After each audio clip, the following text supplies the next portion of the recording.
Praise the lord. Hallelujah. ప్రభు గొప్ప నామానికి మహిమ కలుగును గాక. హల్లెలూయా. ఇంకోసారి చెప్దాం గట్టిగా, రెండు చేతులు ఎత్తి. రైట్. మొదట దేవునికి కృతజ్ఞతాస్తుతులు, రెండవది ప్రార్థించినటువంటి సంఘం అంతటికి కూడా స్పెషల్ థ్యాంక్స్. మరి ఒక 2-3 వారాల క్రితం మనకి నీళ్ల సమస్యను గురించి ప్రస్తావించడం జరిగింది, వాటర్ ప్రాబ్లం గురించి. అయితే మీరు ప్రార్థించారు. ఆయా ప్రాంతాల్లోంచి సేవకులు కొంతమంది,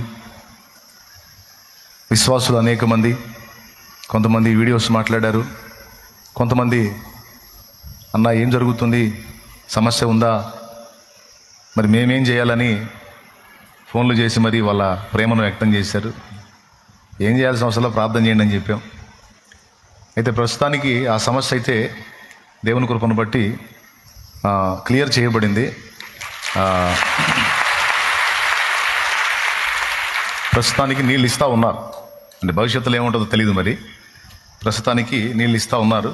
సో ప్రేయర్ చేసినందుకు మీ అందరికీ, అలాగే స్పందించినందుకు సంఘ బిడ్డలకి, అలాగే మిగిలిన సహోదరులందరికీ కూడా హృదయపూర్వక వందనాలు తెలియజేస్తూ ఉన్నాను. అలాగే స్పందించినటువంటి అధికారులు కూడా మరి వందనాలు తెలియజేస్తూ ఉన్నాను. దయచేసి మరొక విషయంలో మరో రకంగా మరోసారి మమ్మల్ని ఇబ్బంది పెట్టకుండా, జరుగుతున్న దేవుని పని 10 మందికి ప్రయోజనకరమైన పని కనుక ప్రభుత్వం వారు కూడా ఎంత తోడ్పాటు అందించగలిగితే అంత మంచిదని అనుకుంటున్నాం.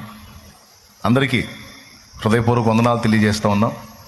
ప్రస్తుతానికి ఆ సమస్య క్లియర్ అయింది. కొంతమంది డౌట్ పడుతూ ఉన్నారు, అన్న అదేమైంది అని అడుగుతూ ఉన్నారు. నేను అప్పుడే చెప్పేవాడిని, ఎందుకని ఈ 2-3 వారాలు తీసుకున్నానంటే సమస్య నిజంగా పరిష్కారం అయినట్ట లేకపోతే తాత్కాలికంగా పరిష్కారం అయినట్టు ముందు క్లియర్ చేసుకోవాలని 2-3 వారాలు ఆగాను. అయితే ప్రస్తుతానికి ఈ 2-3 వారాలుగా వాటర్ ఇస్తూనే ఉన్నారు. కాబట్టి ప్రస్తుతానికి ఆ సమస్య పరిష్కారం అయినట్టే అని నేను అనుకుంటున్నా. అందును బట్టి దేవునికి స్తోత్రం. కాబట్టి ఇది మీకు తెలియజేయాలనుకున్నాను. అందరికీ ప్రత్యేక వందనాలు తెలియజేస్తూ ఉన్నాను. పాపం కొంతమంది వీడియోస్ మాట్లాడి కూడా స్పందించారు, వారి ప్రేమను వ్యక్తం చేశారు. అందరికీ వందనాలు. ఇంకొక సమస్య ఏదైనా సరే మనం ప్రార్థిస్తాం, దేవుడు తన కార్యాలు జరిగిస్తాడు. దేని గురించి మనం చింతపడాల్సిన అవసరం లేదు. కానీ ఇంతమంది హృదయంలో ఎక్కడో దూరాలు ఉండి కూడా ఫోన్లు రోజు వస్తూనే ఉన్నాయి. ఇంతమంది హృదయంలో తండ్రి సన్నిధి పట్ల ఇంతటి ప్రేమ ఉన్నందుకు నా దేవునికి కృతజ్ఞతాస్తుతులు. చాలా సంతోషం. రండి దేవుని వాక్య ధ్యానంలోకి వెళదాం. బైబిల్ గ్రంథంలో నుండి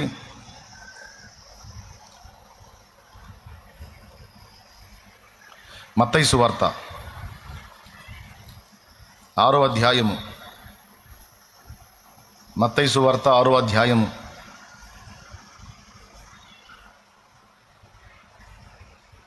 27వ వచనం చదువుతున్నాను, చూడండి. మీలో నెవడు చింతించుట వలన తన ఎత్తు మూరెడు ఎక్కువ చేసి కొనగలడు. మీలో నెవడు చింతించుట వలన తన ఎత్తు మూరెడు ఎక్కువ చేసి కొనగలడు అన్నాడు. చిన్న మాట ప్రార్థన చేసుకుందాం. ప్రేమ కలిగిన మా మహాపరిశుద్ధ తండ్రి, ఘనుడవగు దేవా, నీకు స్తోత్రము. నీ దయాపూర్వక సంకల్పాన్ని బట్టి శుభవేళ మమ్మల్ని అందరినీ తీసుకొచ్చి, మరి విపరీతమైన ప్రచండమైన వర్షం కురిసినప్పటికీ అన్ని కంట్రోల్ చేసి మంచి క్లైమేట్ మాకు ఇచ్చి, మేమంతా నీ సన్నిధికి సమకూడి వచ్చే భాగ్యం మాకు ఇచ్చావు. అందుకు మీకు ప్రత్యేకంగా వందనాలు తెలియజేస్తున్నాం తండ్రి. మా దేవా, మా మధ్యలోనికి రండి, మాతో మాట్లాడండి. ఇప్పటి వరకు జరిగిన కార్యాలన్నీ నీ కృపతో జరిగించినావు. ఇక ముందు కూడా జరగబోయే కార్యమును ఆశీర్వాదకరంగా నీవే జరిగించు. ఉపదేశాన్ని అడ్డగింపు చేసే దురాత్మ సైతాను, దయ్య బంధకార శక్తుల ప్రభావం యేసు నామములో బంధిస్తున్నాం. దేవా, పూర్తిగా మీరే అధ్యక్ష స్థానమందుండి మాతో మాట్లాడమని యేసు ప్రశస్త నామమున ప్రార్థించి స్తుతించి వేడుచున్నాం తండ్రి. ఆమేన్, ఆమేన్, ఆమేన్.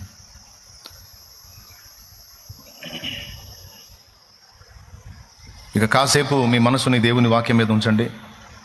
అటు ఇటు తిరగండి.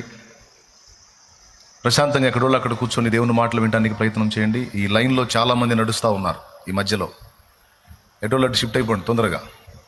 మేము ఈ ప్లేస్లోకి వెళ్ళిపోండి, ఈ లైన్లో ఎవరు కనపడొద్దు, నాకు అటు ఇటు తిరగొద్దు.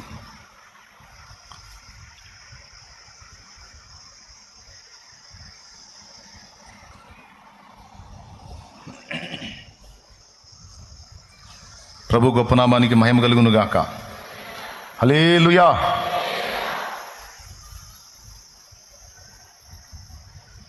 ప్రభునందు ప్రియులారా, మనం చదువుకున్నటువంటి వాక్య భాగాన్ని మరొకసారి చూసుకుందాం. మీలోనెవడు చింతించుట వలన తన ఎత్తుమూరుడు ఎక్కువ చేసుకొనగలడు అని సాక్షాత్తు యేసు ప్రభు వారు పలికినటువంటి మాట ఇది. చింత అంటే ఆలోచన, బాధ, దిగులు, విచారము అని మనం వేటి గురించి అయితే చెప్పుకుంటామో వాటన్నిటినీ చింత అని కూడా అంటారు. నాకు చింత తీరి నేను బాగుపడాలనుకుంటున్నానంటే బాధ తీరి బాగుపడాలనుకుంటున్నాను. చింత అంటే బాధ, ఆలోచన. అయితే మనుషులు సహజంగా వేటిని గురించి చింతపడతారో, వేటిని గురించి ఇబ్బంది పడతారో వాటన్నిటిని గురించి ప్రభువు మాట్లాడాడు. ఏమి తిందుమో, ఏమి త్రాగుదుమో, ఏమి ధరించుకుందుమో అని దేహమును గూర్చి, దేహము యొక్క అవసరాలను గూర్చి సహజంగా మనిషి చింతిస్తాడు. చచ్చాక పరలోకం వచ్చింది అంటే చచ్చాక వచ్చే పరలోకం సంగతి ఏమో కానీ ముందు బతికున్నంత వరకు మనుగడ సాగాలి కదా. ఈ బతికున్నంత వరకు మనుగడ సాగాలంటే మరి ఏ రోజుకు ఆ రోజు దొరలాలంటే మరి అన్నీ సమకూడాలి కదా అని భూమి మీద బ్రతకడానికి అవసరమైన వనరుల కోసం, వసతుల కోసం ప్రతిరోజు మనిషి దిగులు పడతాడు, ఆలోచిస్తాడు. తన వరకు అన్నీ ఉంటే తన పిల్లల గురించి కూడా చింతపడతా ఉంటాడు. ఇలా ప్రతి మనిషి ఎక్కువ శాతం 90% తన దేహాన్ని గూర్చే చింతపడతాడని ప్రభు గుర్తించాడు. 10% తన ఆత్మ విషయమైన చింత, 90% తన దేహానికి వచ్చే సమస్యలు, వాటి పరిష్కారాలు, దేహం యొక్క అవసరాలు, వీటన్నిటిని గురించి ఎక్కువగా దిగులు పడతాడు, ఎక్కువగా చింతపడతాడు, ఎక్కువగా ఆలోచిస్తాడు అనేది దేవుడు గుర్తించినటువంటి విషయం. గుర్తించి ఆయన స్పష్టంగా ఈ మత్తయి సువార్త 6వ అధ్యాయంలో అనేక సంగతులు మాట్లాడుతూ ఈ విషయాన్ని కూడా ప్రస్తావించాడు. ఇక్కడ మన అవసరాలు ఏంటో కూడా నేను ఎరుగున్నాను అన్నట్టు దేవుడు మాట్లాడాడు. వాటిని పరలోక తండ్రి తీర్చినట్లు ప్రార్థన కూడా ఎలా చేయాలో కూడా నేర్పాడు. పరలోకమందున్న మా తండ్రి, నీ నామం పరిశుద్ధపరచబడునుగాక, నీ రాజ్యము మాకు వచ్చుగాక, నీ చిత్తము పరలోకమందు నెరవేరుచున్నట్లు భూమి యందును నెరవేరునుగాక అని 3 దేవునికి సంబంధించిన సంగతులు మాట్లాడాడు. నేడు మాకు కావలసిన అనుదిన ఆహారము మాకు దయచేయము అని మన పర్సనల్ ఆహారం గురించి. ఆహారం ఒక్కటే మన అవసరమా? మనకు వస్త్రాలు వద్దా? మనకి ఇంకా వేరే అవసరాలు ఏం లేవా? మనకి పేస్ట్ వద్దా, బ్రష్ వద్దా, షాంపూ వద్దా, ఏమండి కొబ్బరి నూనె వద్దా తలకు రాసుకోవడానికి, కరెంటు బిల్లు వద్దా? ఎన్ని అవసరాలు ఉన్నాయి? ఆ లిస్ట్ అంతా చెప్పకుండా నేడు మాకు కావలసిన అనుదిన ఆహారము నేడు మాకు దయచేయము. 4వది, 5వది, మా పట్ల అపరాధం చేసిన వారిని, మా రుణస్థులను మేము క్షమించున్న రీతి నీవు మా రుణములను క్షమించు. మమ్మల్ని శోధనలోనికి తేక దుష్టి నుండి, కీడు నుండి తప్పించు. ఎందుచేతనగా రాజ్యము, బలము, మహిమ, శక్తి సర్వం నిరంతరము నీవై ఉన్నవి తండ్రి. ఆమేన్. ప్రభు నేర్పినటువంటి ప్రార్థనలో చాలా విలువైనటువంటి విషయాలు ఉన్నాయి. కేవలం అన్ని ఆత్మ సంబంధమైనవే కాకుండా మన దేహానికి కావాల్సిన విషయాలను కూడా ప్రభు అడగమన్నాడు. అంటే మన దేహాన్ని గురించి కూడా, దేహం యొక్క అవసరాలను గురించి కూడా ప్రభు పట్టించుకుంటున్నాడు. కేవలం నేను ఆత్మకు మాత్రమే దేవుణ్ణి, ఆత్మ సంబంధమైన విషయాల్లోనే నేను పరిష్కారం ఇస్తాను, దేహ సంబంధమైన విషయాల్లో నేను పరిష్కారం ఇవ్వను అని ప్రభు మాట్లాడలా. ఆత్మ సంబంధమైన విషయాలతో పాటు శరీర సంబంధమైన సంగతులను గురించి కూడా నేను సమాధానం ఇస్తానని దేవుడు మాట్లాడాడు. మీరు అడగండి కూడా చెప్పాడు. నేడు మాకు కావాల్సిన అనుదిన ఆహారము నేడు మాకు దయచేయము అని ఓన్లీ ఆహారాన్ని గురించి ఎందుకు మాట్లాడావు యేసయ్య? నాకు డౌట్ వచ్చింది ఒకసారి. వస్త్రాలు కావాలి కదా, మరి ప్రతిరోజు జరగవలసిన కార్యక్రమాలు ఉన్నాయి కదా. ఈరోజు ఫ్యాన్ తిరగకపోతే మేము ఇంట్లో ఉండలేం కదా. కరెంటు కావాలి, లైట్ కావాలి, ఏమండి పేస్ట్ కావాలి, బ్రష్ కావాలి, షాంపూ కావాలి, తలకు పోసుకోవడానికి, తలకు రాసుకోవడానికి నూనె కావాలి, పిల్లల స్కూల్ ఫీజు కావాలి. ఇట్లా ఎన్ని సంగతులు ఉన్నాయి. ఇవన్నీ వదిలేసి మా ఆహారం మాకు దయచేయి ఈ రోజుకి, అది కూడా ఒక నెలకు అడగమన్నావా? ఓ సంవత్సరానికి అడగమన్నావా, నేడు మాకు కావలసిన ఆహారం ఈరోజు మాకు ఇవ్వు.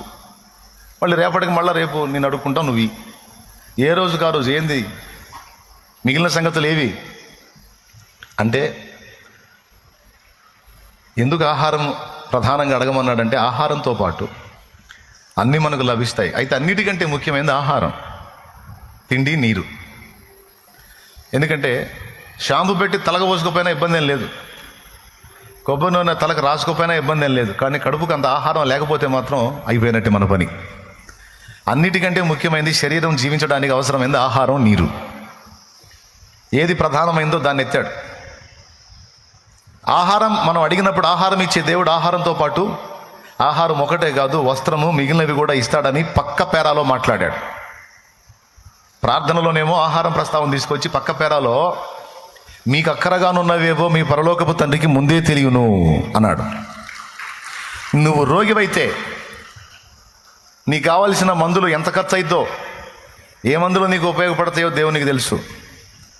అందుకే ప్రపంచంలో మానవ జాతితో పాటు జంతు జాతి, పక్షి జాతి, జలచరాలతో పాటు మొక్కలను కూడా ఇచ్చాడు, ఔషధి గుణాలు కలిగిన మొక్కల్ని. రకరకాలుగా మనం అనుభవించేటువంటి రకరకాల వ్యాధులకు ప్రయోజనకరంగా రకరకాల మూలికలను, ఆకులను, చెట్లను, అనేక రకాల బెరడోల్ని మనకు అందుబాటులో తీసుకొచ్చాడు. ఈరోజు మనం ఉపయోగించేవన్నీ కూడా చెట్ల నుండి వచ్చినవే. హోమియో అయినా, ఆయుర్వేదమైన, అలోపతి వైద్యమైనా, ఏదైనా సరే ఎక్కువ శాతం చెట్ల నుండి వచ్చినటువంటి వాటి నుంచే మందు తయారవుతుంది. కాబట్టి కొంతమందికి సరే నా రోగానికి మందులు ఉన్నాయి, కొనుక్కోవడానికి డబ్బులు లేవు అంటారు. స్తోత్రం చెప్పండి, గట్టిగా చెప్పాలి, ఇంకోసారి చెప్పాలి. దేవుడు అంటాడు, మందుని ఇచ్చిన నేను కొనుక్కోవడానికి డబ్బులు కూడా ఏర్పాటు చేస్తాను. మీకు అక్కరగానున్నవేవో మీ పరలోకపు తండ్రికి ముందే తెలియను అనే మాట మీరు రౌండ్ కొట్టాలి. కాబట్టి మీరు ఇలాగూ ప్రార్థన చేయండి అని మెయిన్ పాయింట్స్ని ఒక 7 పాయింట్స్ని మెన్షన్ చేశాడు. పక్క పేరాలో చెప్పాడు, వస్త్రాలను గూర్చి ఏమి తిందుమా, ఏమి త్రాగుదుమా, ఏమి ధరించుకుందుమా అని తిండిని గురించి, నీటిని గురించి, వస్త్రాలను గురించి మీరు విచారించొద్దు. ఇవన్నీ మీకు కావాలి.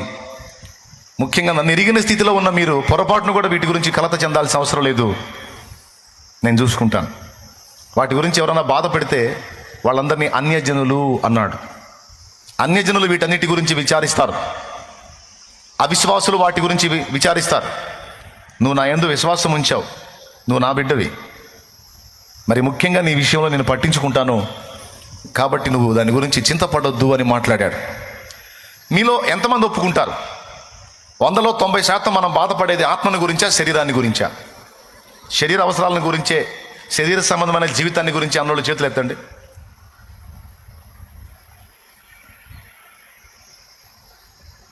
కొంతమంది చేతులు ఎత్తలా, తెలివి. అమ్మ, శరీరాన్ని గురించి ఆలోచించవా నువ్వు? 90% ఆత్మ గురించి ఆలోచిస్తావా? మరి ఎందుకు యథార్థంగా చేయొత్తాలా? నేను 90% కాదన్న 100% శరీరం గురించి ఆలోచించుకుంటున్నాను. రైట్. అంటే మన సైకాలజీ తెలుసు దేవుడికి, అందుకే మాట్లాడుతున్నాడు.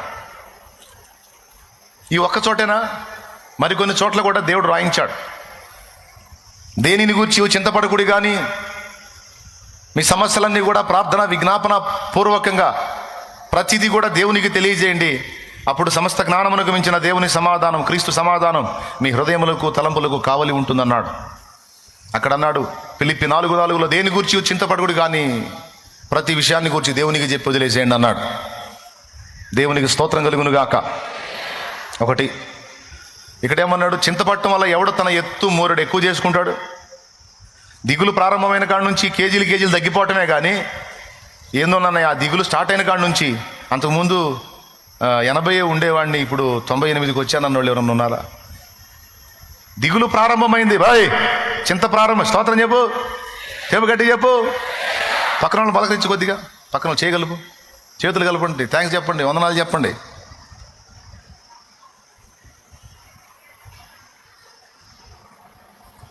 నేను దిగులు పడొద్దు అనేసరికి ఇప్పుడే దిగులు తీసేసుకొని నిద్రపోతా. ఇంటికి పోయినాక దిగులు తీసేసుకొని నిద్రపోండి, ఇక్కడ నిద్రపోకండి. అంటే నా భయం నాది, కొంచెం కళ్ళు అట్లా మూసినా ఊరుకోను నేను. అందుకే సరిగా కనపడాలని కళ్ళజోడు కూడా పెట్టుకుంటున్నా. 90% మందికి దిగులు అదే. అందుకే దేవుడు అనేక చోట్ల విషయం రాయించాడు. ఏమనంటే దేనిని గూర్చి చింతపడద్దు. 4:4 ఫిలిప్పీ 6వ వచనం. 4లో ఏం చెప్పాడంటే ఆనందించండి, మరలా చెప్పుతున్న ప్రభునందు ఆనందించండి, ఎల్లప్పుడూ ఆనందించండి. మీ సహనమును సకల జనులకు తెలియబడనీయుడి, ప్రభు సమీపంగా ఉన్నాడు. దేనిని గూర్చి నీ మందులా, పిల్లల, వాళ్ళ చదువులా, వాళ్ళ పెళ్ళిళ్ళ, పెటాకులా, భవిష్యత్తా, నీ ఆరోగ్యమా, నీ ఫ్యూచరా, ఏంటి, దేని గురించి? అక్కడ ఒకటే ఒక మాట, దేనిని గూర్చియు అన్నాడు. దాన్ని రౌండ్ చేయాల. దేనిని అన్నదాన్ని రౌండ్ చేయాలి. దేనిని గూర్చి నువ్వు ఏది చెప్పినా ఆయన ఒకటే, దేనిని గూర్చి చింతపడకుడి గాని ప్రతి విషయములోనూ ప్రార్థన విజ్ఞాపనముల చేత కృతజ్ఞతాపూర్వకముగా మీ విన్నపములు దేవునికి తెలియజేయండి. అప్పుడు సమస్త జ్ఞానమునకు మించిన దేవుని సమాధానము యేసుక్రీస్తు వలన మీ హృదయములకును మీ తలంపులకును కావలి ఉండును అన్నాడు. ఇక్కడ చెప్పాడు దేనిని గూర్చి అన్నాడు. కోటమైనాక వెనక్కి వెళ్తా, మొత్తం క్యూ నిలబడతారు. నేను చేతులుంచుదా నన్ను బానేయండి అంట. ఇక పట్టుకుంటారా, చేయి దొరికిందంటే ఆ చేతిని వదిలిపెట్టరు. మొత్తం నాకు చెప్పాలా, ఫలానా ఫలానా ఫలానా ఫలానా అని. పక్కన వాళ్ళేం పళ్ళు ఉరుగుతూ ఉంటారు. వదిలిపెట్టదేంది మనిషినే అంటుంటారు కూడా. అయినా సరే వదలదు. నా సమస్య ఇదని, తప్పులేదు, బాధ అన్నకు చెప్పుకుంటే ప్రార్థన మనస్ఫూర్తి చేస్తాడు, తీరిద్దని. నేను చెబుతున్నా, అన్నకు నువ్వు చెప్పడానికి ట్రై చేస్తే నీ మ్యాటర్ మొత్తం వినే టైం అన్నకు లేదు. ఇటు నువ్వు లాగుతావు, అటు ఇంకొకళ్ళు లాగుతారు. ఇటు ఒకడే మనిషి. కానీ నువ్వు ఎంత మ్యాటర్ చెప్పినా పూర్తిగా విని నిన్ను దగ్గరకు తీసుకొని ఓదార్చే పెద్దన్న యేసయ్య. నిన్ను ధైర్యపరిచి, ఆదరించి, నిబ్బరపరిచి, వెన్ను తట్టి నిన్ను ప్రోత్సాహపరిచే పెద్దన్న యేసయ్య. కాబట్టి ఏది నిన్ను కలవరపరిచినా, కలత పెట్టినదో దాని గురించి ఆయనకి చెప్పుకోవచ్చు. మనసారా నువ్వు కన్నీళ్లతో చెప్పుకోవచ్చు. చక్కగా విని తగిన కాలమందు, నిర్ణయ కాలమందు నువ్వు ఎదుర్కొంటున్న ప్రతి వేదనకు సమాధానాన్ని ఆయన ఇవ్వగలుగుతాడు. అందుకు సందేహం లేదు. ఓకేనా? ఇప్పుడు శరీర సంబంధమైన సమస్యలను గురించి ఎక్కువ శాతం మనం ఆలోచిస్తాం. అయితే దేవుడు చెప్తున్నాడు వాటన్నిటిని గురించి, దేనిని గురించి కూడా చింతపడద్దు. ఎన్ని రకాల సమస్యలు చెప్తారో నేను దొరికితే. అప్పుడు నాకు కనపడే వచనం ఒక్కటే, దేనిని గూర్చి. దేనిని అన్నదానిలో నీ సమస్య కూడా ఉందిగా. అందరి సమస్య ఉంది. కాబట్టి నువ్వు చింతపడొద్దు అన్నాడు. నేను చింతపడితే నీకు వచ్చిన బాధ ఏంది? నా చింత, నా బాధ, నా ఇష్టం, నేను పడతా. నీకు వచ్చిన బాధ ఏంది? దాని గురించి నువ్వు ఎందుకు అనేక చోట్ల రాయించావు? అంటే దేవుడి ఫీలింగ్ ఏంటంటే నువ్వు చింతపడితే అది నాకు చింత, నువ్వు ఆనందంగా ఉంటే, ధైర్యంగా ఉంటే నాకు ఆనందం, నువ్వు కలవరపడితే అది నాకు వేదన కారణమైంది. ఎందుకంటే నేను నిన్ను ప్రేమిస్తున్నాను కనుక. ఒక చింతలో, దిగుల్లో, ఆవేదనలో నువ్వు బ్రతకటం నాకు ఇష్టం లేదు.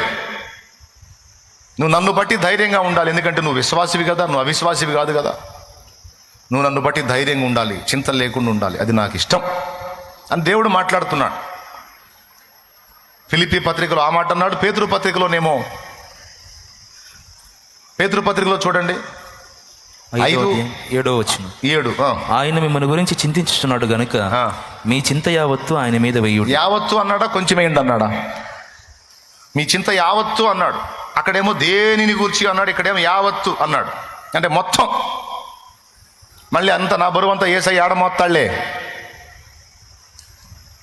కొంతమంది నా మీద జాలి పడతారు. అమ్మాయి మన సంగతులన్నీ జీవిత పాప అన్న తట్టుకుంటాడు, ఏదో 2 మొక్కలు చెప్పిరా అంటారు.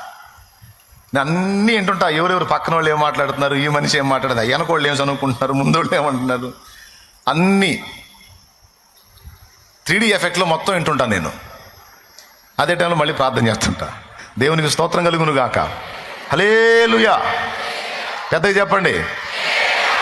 నిజమే, నా మీద జాలి పడ్డది వాస్తవమే. ఒక తల్లి అట్ట కరుణించింది నన్ను. పాప అన్నీ ఆయనకి చెబితే ఏడ తట్టుకుంటాడు. నిజమే, నేను తట్టుకోలేను. కానీ అన్నిటినీ నీ యావత్తు చింతను మోయగలిగిన దమ్మున్నోడు ఒక్కడే, యేసయ్య ఒక్కడే ఉన్నాడు. నేను ఉన్నాను అని వాగ్దానం చేశాడు. అండ్ నాకు చెప్పమని కూడా ఆయనే రాయించాడు. ఈ 2 చెప్పడంతో పాటు ఇంకొక అద్భుతమైన మాట ఏమన్నాడంటే, చింతపడటం వలన నీకు వచ్చిన లాభం ఏంటి, నువ్వు పొందే ప్రయోజనం ఏముంది? విపరీతంగా నువ్వు దిగులు పడి, బాధపడి, విచారపడి, కృంగిపోవటం వల్ల నీకేమన్నా ప్రయోజనం వచ్చిద్దా? 90 కేజీలోడివి 70 కేజీలకు వస్తావు, 90 కేజీలు దానివి 70 కేజీలకు వస్తావు. అంతే కంటిన్యూ అయిందంటే 50 కేజీలకు వస్తావు. ఆ తర్వాత కంటిన్యూ అయిందంటే ఇక పోతావు. ఇంకంత మించి ఒరిగేది ఏం లేదు. ఏమన్నా ఒరిగేది ఉంటే చెప్పు, అందరం కూర్చొని చింతపడదాం, అందరం కూర్చొని దిగులు పడదాం, బాధపడదాం, కృంగిపోదాం, ఏడుద్దాం, మొత్తుకుందాం. అనుకు ఒదిగిద్దా? ఏమీ లేదు.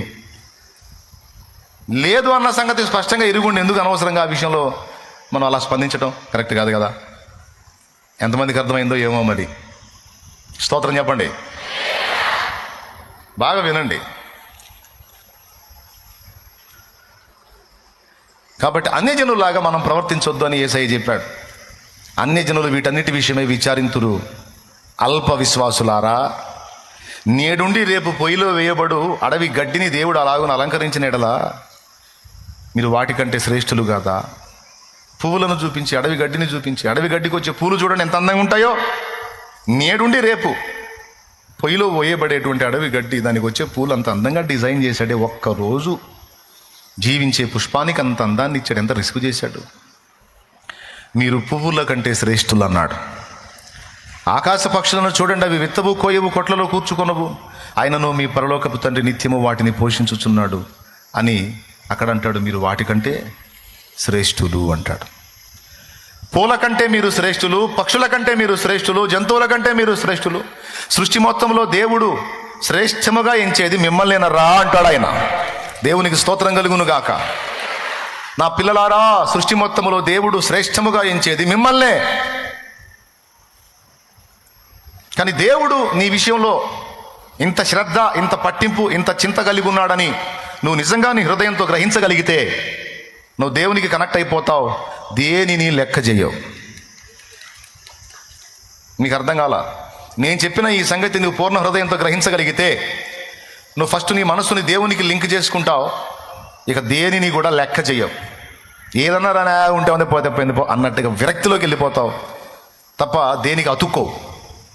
లెక్క చేయవు. లెక్క చేయనోడు నిండు బండిలాగా ఉంటాడు. ప్రతిదానికి కదిలిపోయేవాడు పెందలాడిపోతాడు.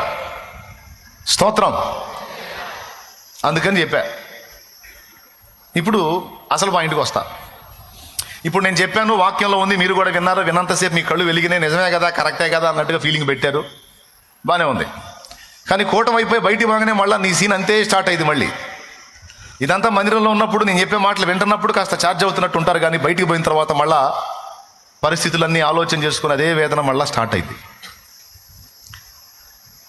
కొంతమంది అయితే మరీ అధికంగా బైబిల్ గ్రంథంలో కొన్ని విచిత్రమైన మాటలు కూడా వ్రాయబడ్డాయి, మనకు ప్రశ్న కలిగించే మాటలు. ప్రసంగి గ్రంథము 7వ అధ్యాయము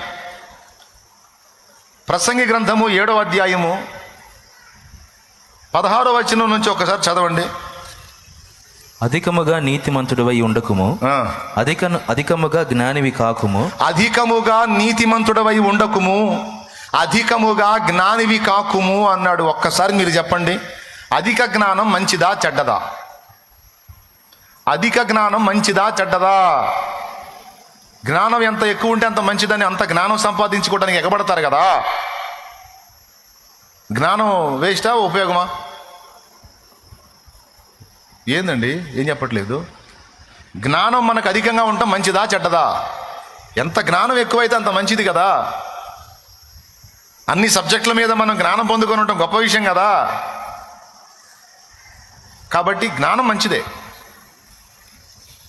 కానీ ఇక్కడ ఏమన్నాడు? అధికముగా జ్ఞానివి కాకుము. సరే, దీని పక్కన పెడదాం. నీతిమంతుడు, నీతి ఎంత మంచిది. ఆయనే రాశాడు సామెతల నిండా, నీతిమంతుని నివాసం వర్ధిల్లును, నీతిమంతుని సంతానం ఇలాగుండును, నీతిమంతుని కలుగు ఆపదలు అనేకమైన యెహోవా వాటి నుండి తప్పించును, నీతి మరణం నుండి తప్పించును, నీతి గలవానికి ఆశించినది దొరుకును, నీతిమంతుల నివాస స్థలము వర్ధిల్లును, నీతి గొప్పది, నీతి కోరదగినది, నీతి అంతా, నీతి ఇంత, నీతి అలా ఉంటే, నీతి ఎలా ఉంటే ఇంత మంచిది, అంత మంచిది అని ఇన్ని వచనాలు రాశాడు ఆయనే సామెతల నిండా.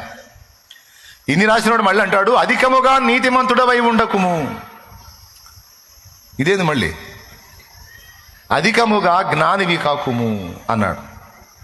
అధిక నీతి మంచిదే, అధిక జ్ఞానం కూడా మంచిదే అని మనం అనుకుంటాం. కానీ కింద ఏం రాశాడో తెలుసా?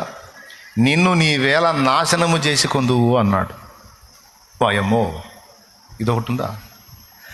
అధికముగా నీతిమంతుడవై ఉండకుము, అధికముగా జ్ఞానివి కాకుము. నీకు ఇవి ఎక్కువైనాయంటే ఎవడో నిన్ను నాశనం చేయాల్సిన అవసరంలా, నిన్ను నువ్వే నాశనం చేసుకుంటావు అన్నాడు. అది గొప్ప మాట. ఇప్పుడు మూడవ మాటలో అధిక చింత అని నేను చేరుస్తున్నా. దేవునికి స్తోత్రం. అధిక నీతి, అధిక జ్ఞానం, అధిక చింత.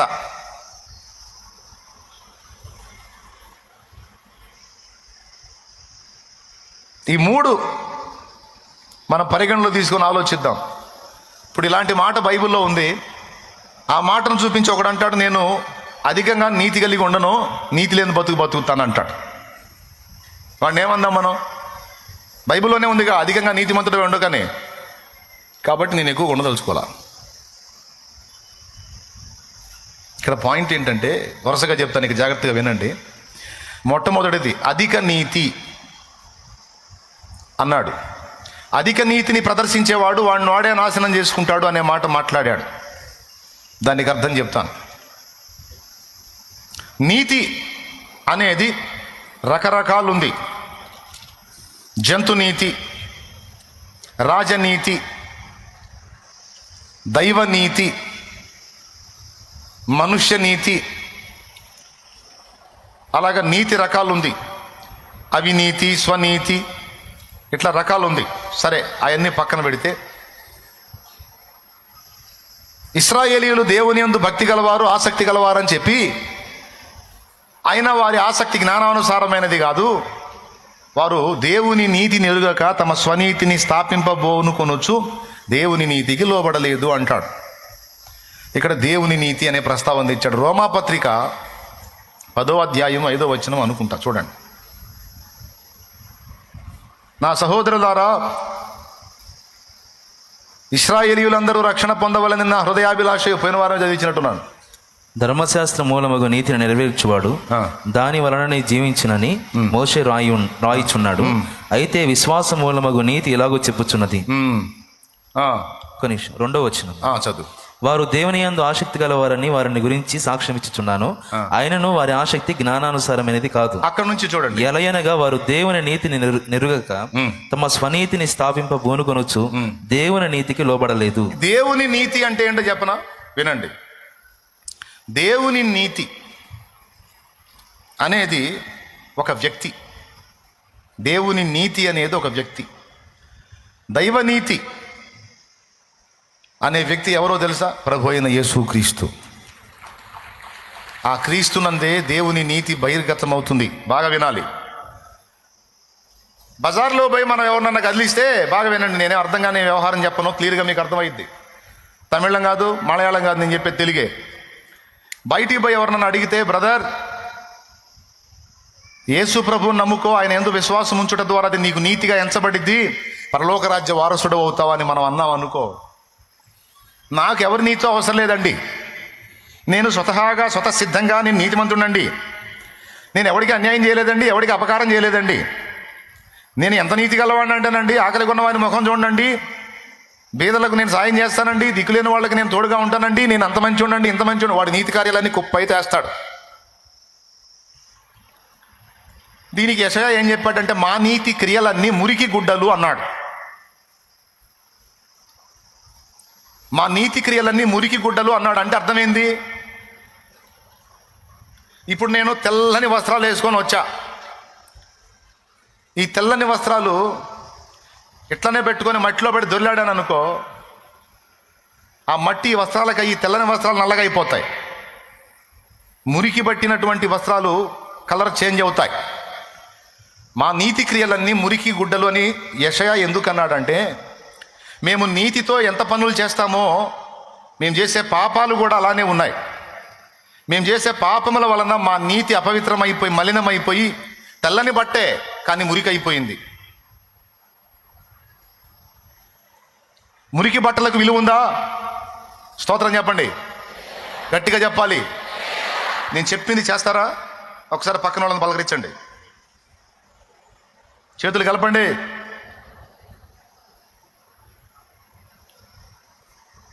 పెళ్లి కొడుకు పెళ్లి కూతురులాగా సిగ్గుపడవాకండి. చేతులు కలుపు, చూడు పక్కన వాళ్ళని చూడు. బాగా వినాలి, ఎందుకు చెప్తున్నాను అర్థం చేసుకోండి. మ్యాటర్ సీరియస్, తేలిగ్గా తీసుకోవద్దు. నీతి రకరకాలు ఉంది, అందులో కొన్ని రకాల నీతులు చెప్పా, అవి పక్కన పెడితే దైవ నీతి ఏంటో చూస్తున్నాం. దైవ నీతి క్రీస్తునందు బహిర్గతమైంది. అబ్రహాము దేవుని నమ్మెను, అది అతనికి నీతిగా ఎంచబడెను అన్నాడు. అబ్రహాము స్వతహాగా నీతిమంతుడు, నీతిపరుడు, నీతి ప్రవర్తన కలిగిన వాడని చెప్పలా. అబ్రహాము దేవుని నమ్ముటయే అతనికి అది నీతి అన్నాడు. అంటే దేవుని యందు విశ్వాసం ఉంచడం ద్వారా దేవుడు అతనికి అది నీతిగా ఎంచాడు తప్ప తన క్రియల వలన అబ్రహాము ఏది విశ్వాసమునకు వెళ్ళపట, విశ్వాసముతో కాకుండా విడిగానే తన క్రియల వలన నీతిమంతుడు అని చెప్పలా. విశ్వాసాన్ని బట్టి క్రియ చేసినందున అబ్రహాము నీతిమంతుడు. లోకస్తులు అంటారు, వాళ్ళు చేసే మంచి పనులన్నీ చెప్తారు. మనం మైకి ఇస్తే చాలు, వాడు ఎక్కడెక్కడ ఎవరెవరిని ఉద్ధరించాడో, ఎన్ని మంచి పనులు చేశాడో 100 1000 చెప్తాడు ఆపకుండా. అదే మైక్ ఇచ్చి ఎన్ని పాపాలు చేసావో చెప్పరా అంటే సౌండ్ ఉండదు. మీరు స్తోత్రం చెప్పండి, పెద్దగా చెప్పండి, యథార్థంగా ఒప్పుకోయా. ఒక 10 పాపాలు చెప్పు, నువ్వు చెప్పిన పాపాలంటే ఎవరు నా దగ్గర భలే పనేనే అంటాడు. పాపం ఎవరు నేనా అంటాడు. మైకిచ్చి పాపాలు చెప్పరా అంటే చెప్పడు. నా దగ్గర ఏముందంటే అసలు నా దగ్గర ఏం లేదండి అంటాడు. అదే పెద్ద పాపం.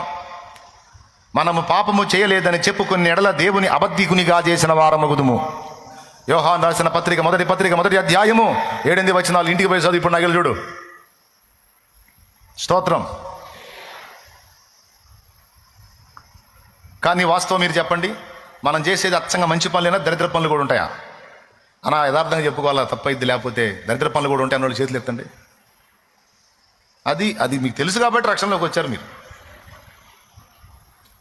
అంటే పరిశుద్ధమైన వస్త్రం లాంటి నీతి క్రియలు ఉన్నాయి, దానికి తగ్గట్టు పాపక్రియలు కూడా ఉన్నాయి.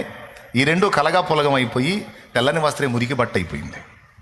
అందుకన్నాడు, మా క్రియలు, మా నీతి క్రియలన్నీ మురికి గుడ్డలు అన్నాడు. వస్త్రాలే కానీ మురికి పట్టినాయి, వేసుకోవడానికి పనికొస్తాయా? పెయింటర్లు వేసుకుంటారు డ్రెస్సు, యూనిఫామ్, మామూలుగా మంచి బట్టలు కట్టుకొని వస్తాడు. ఆ కలర్ వేయటానికి వచ్చినప్పుడు తీస్తాడు ఇక కవర్లో నుంచి. నెలలు సంవత్సరాలు వాడి ఉంటాడు వాటిని. మొత్తం రకరకాల రంగులు ఆ బట్టలకు అయ్యి అదొక టైపు కనపడుతుంటుంది. అంతేకాదు సహజంగా క్లాతు ఉండే మందానికి 200 మందం అయింది. ఈ రంగులు పడి అట్టుంటే మన నీతి క్రియలు. మా నీతి క్రియలన్నీ మురికి బట్టల వంటి వాయును, మురికి గుడ్డల వంటి అని చెల్లవు. అందుకే అన్నాడు, ఒరే నేను అంత నీతిమంతుణ్ణి, ఇంత నీతిమంతుణ్ణి, నేను నీతిమంతుణ్ణి అని అధికముగా నీ నీతి మీద ఆధారపడొద్దురా, అది స్వనీతి అవుతుంది. మనుష్య నీతికి వేరుగా దేవుని నీతి బయలుపరచబడుతున్నది. అది ఎవరో కాదు, ప్రభు అయిన యేసుక్రీస్తు.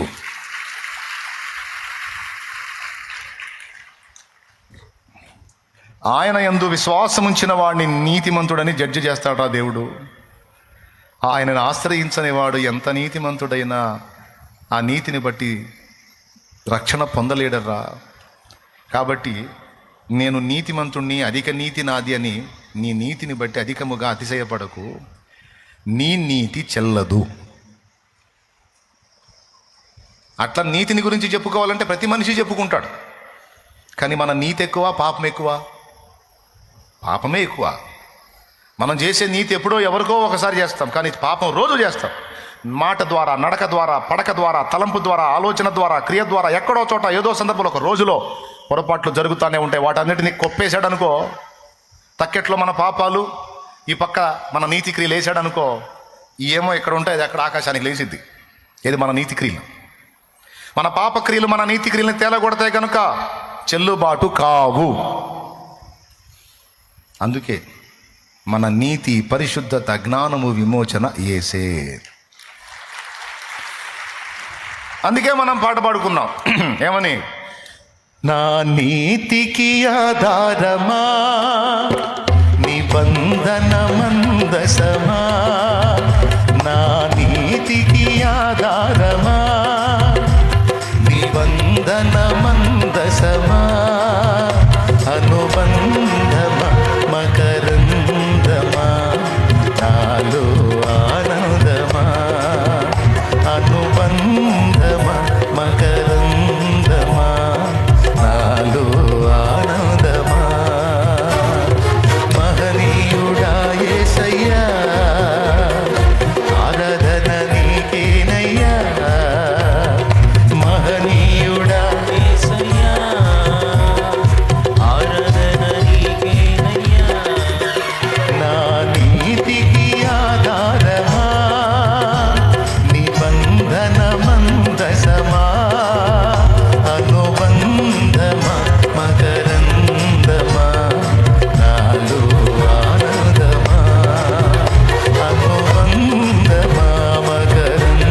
స్తోత్రం.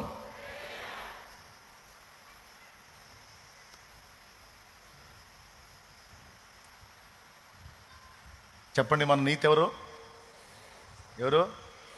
మన నీతి మరి స్వనీతి చెల్లిద్దా? దేవుని ముందు చెల్లిద్దా? నీతి ఎక్కువ, పాపం ఎక్కువ. కానీ మనిషి ఫీలింగ్ ఏంది? వీడు చేసే 100 పాపాలు ఎత్తడు.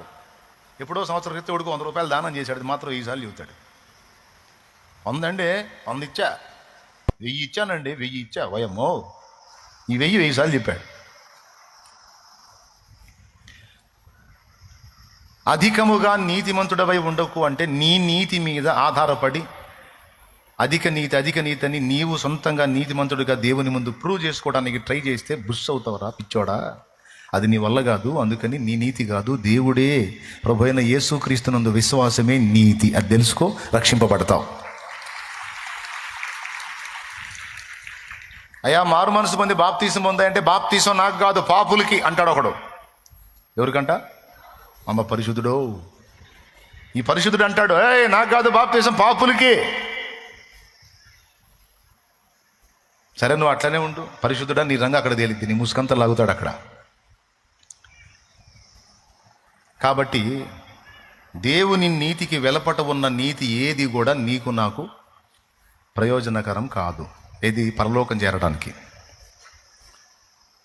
కాబట్టి ఇప్పుడు మనం పరలోక రాజ్యంలో చేరాలంటే, దేవుని రాజ్యంలో, దేవుని పరలోక పట్టణంలో మనం ప్రవేశించాలంటే మనకు ఏ నీతి ఆధారం?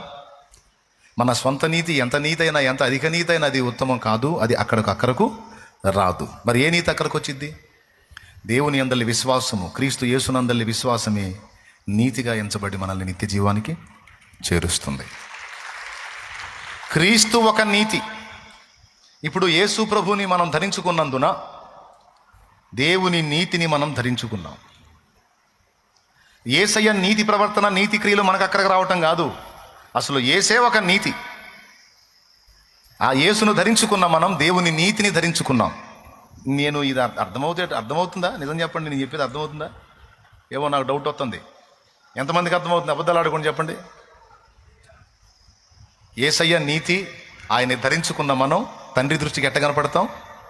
నీతిమంతులుగా కనపడతాం, నీతిమంతురాండ్రుగా కనపడతాం. ఎవరిని బట్టి? యేసయ్యని బట్టి. ఇక యేసయ్యకు వెలపట నువ్వు ఎంత నీతి కలిగి ఉన్నా చెల్లుబాటు అయిద్దా? ఎందుకు? నీ నీతి పాపము చేత మురికైపోయింది.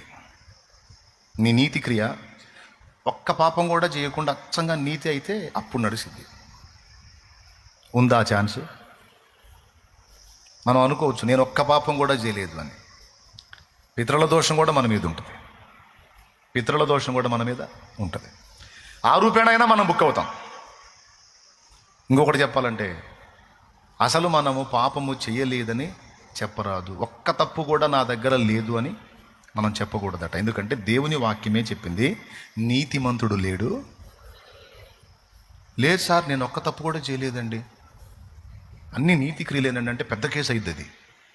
అమ్మో ఇడేందిరా నన్ను అబద్ధీకుని చేసి రారా కూర్చోరా అంటాడు. కూర్చోరా తెలుస్తా, నీ సంగతి తెలుస్తా, కూర్చొని నీ సినిమా అంతా వేస్తాడు, నీకే వేస్తాడు, నీ సినిమా నీకే చూపిస్తాడు.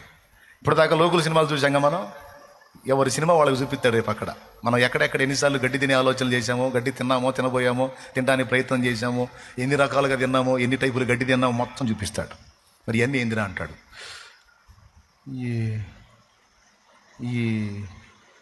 నేను చేయలేదురా, నువ్వే చేసింది.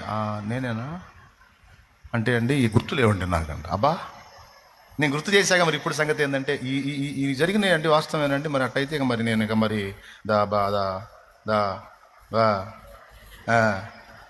అనిగిందా? ఇప్పుడు చెప్పు నువ్వు ఎవరు అంటాడు.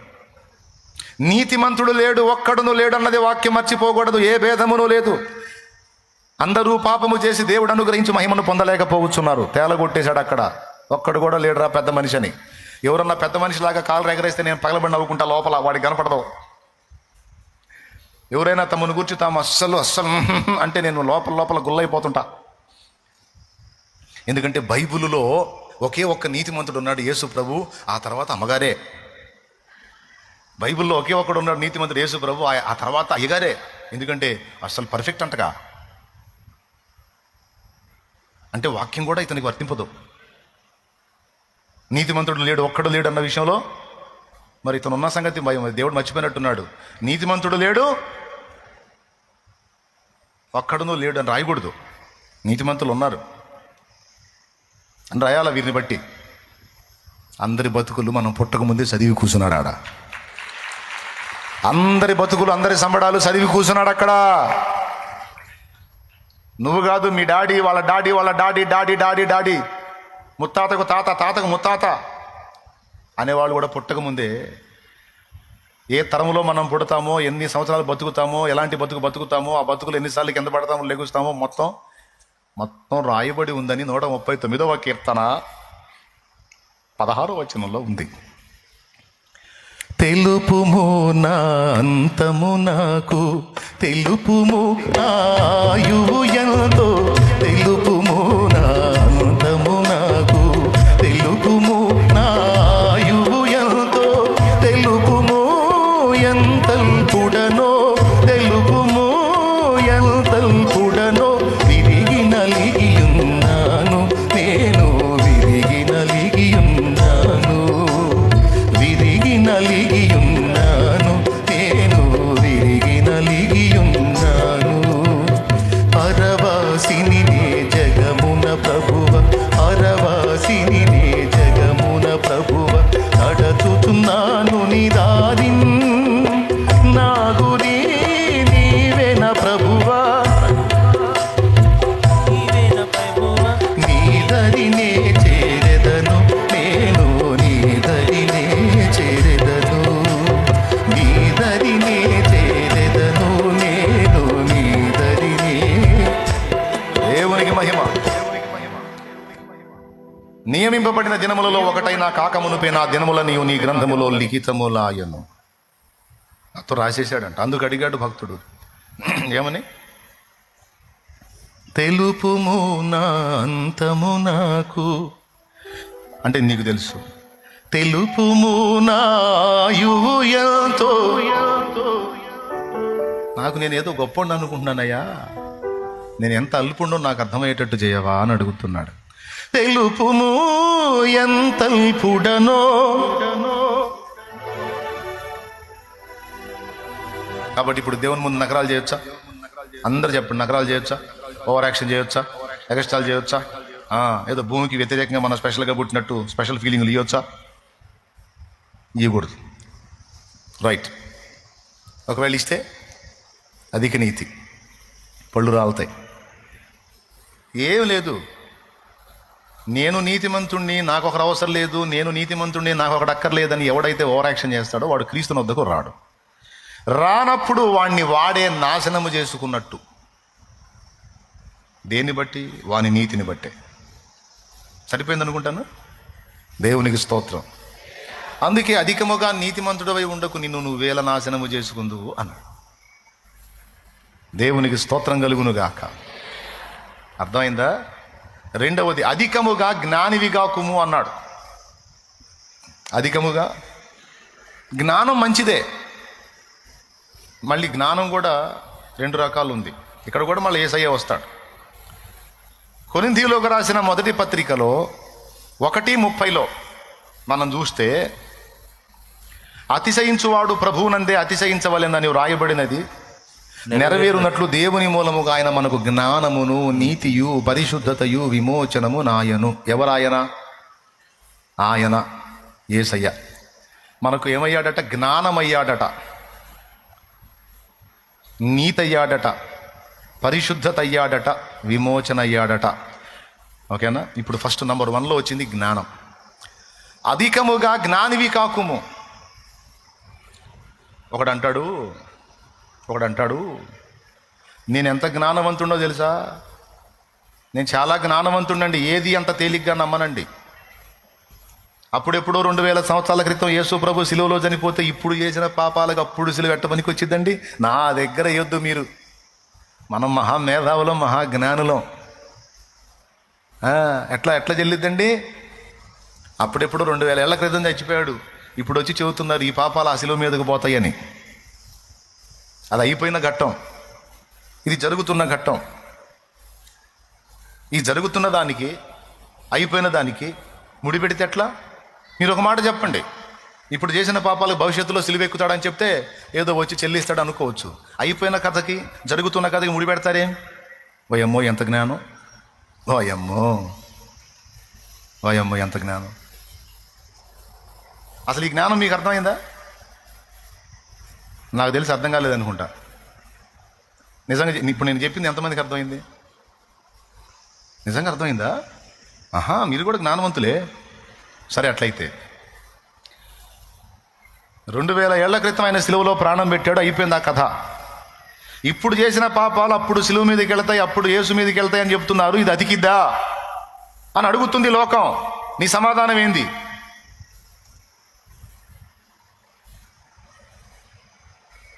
అదే భవిష్యత్తులో వచ్చి సిలువ మీద మోస్తాడని ఒప్పుకుంటా. కానీ గతంలో అయిపోయిన దానికి, ప్రస్తుతం జరుగుతున్న దానికి మీరు ఎందుకు ముడి పెడుతున్నారని అడుగుతుంది లోక జ్ఞానం. ఈ లోక జ్ఞానాన్ని దేవుడు విరిధనంగా చేశాడు. అందుకే అధిక జ్ఞానివి కాకురా అన్నాడు.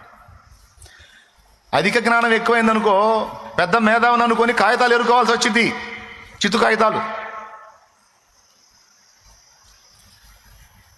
జ్ఞానం ఎక్కువైందనుకో, మెంటల్ ఎఫెక్ట్ వచ్చి నాశనం చేసుకొని చిత్తు కాగితాలు ఎరుకోవాల్సి వచ్చింది రో అంటాడు. నేను జ్ఞానిని, నీ జ్ఞానం నేను తగలేయా. సింపుల్గా చెప్తానండి, అయిపోయిన దానికి జరుగుతున్న దానికి లింక్ ఎట్లా అంటే, మీరున్నారు హోటల్లో భోంచేయాలి, ఓ సంవత్సరం పాటు అక్కడే ఉంటారు. సంవత్సరం పాటు ఎన్ని లక్షలు అయిద్దో అన్ని లక్షలు నేను బిల్లు ముందే కట్టేశాను. ముందే చెల్లించబడిన బిల్లుకి సంవత్సరం అంతా తినొచ్చా లేదా? నువ్వు ఇప్పుడు తింటున్నావు, అప్పుడెప్పుడో బిల్లు కట్టాడు, ఎట చెల్లిది అంటాడా? దీనికి మళ్ళీ పెద్ద జ్ఞానం, పెద్ద మేధావి, దీని ఈ ప్రశ్న, ఇది ఒక తలకాయ. యేసు ప్రభువు రక్తము అనంత ప్రాణశక్తి కలిగిన రక్తము. ఆయన నిర్మించినటువంటి జీవులన్నిటికీ చాలిన రక్తము. ఆ రక్తముకున్న విలువ ఏంటంటే, ఆధిక్యత ఏంటంటే, గడిచిన వారికి అది పనికొచ్చిద్ది, అప్పటి కాలం వారికి పనికొచ్చిద్ది, భవిష్యత్తు వారికి కూడా అది పనికొచ్చిద్ది. త్రికాలములకు సరిపోయినది యేసు రక్తము, యేసు సిలువ. అందుకే భక్తులు పాడారు, అన్ని కాలంబుల యెహోవా నిన్నెన్నాదరంబయో కన్న తండ్రి, ఓ మా కన్న తండ్రి. అన్ని కాలంబుల యెహోవా నిన్నెన్నాదరంబయో కన్న తండ్రి, ఓ మా కన్న తండ్రి.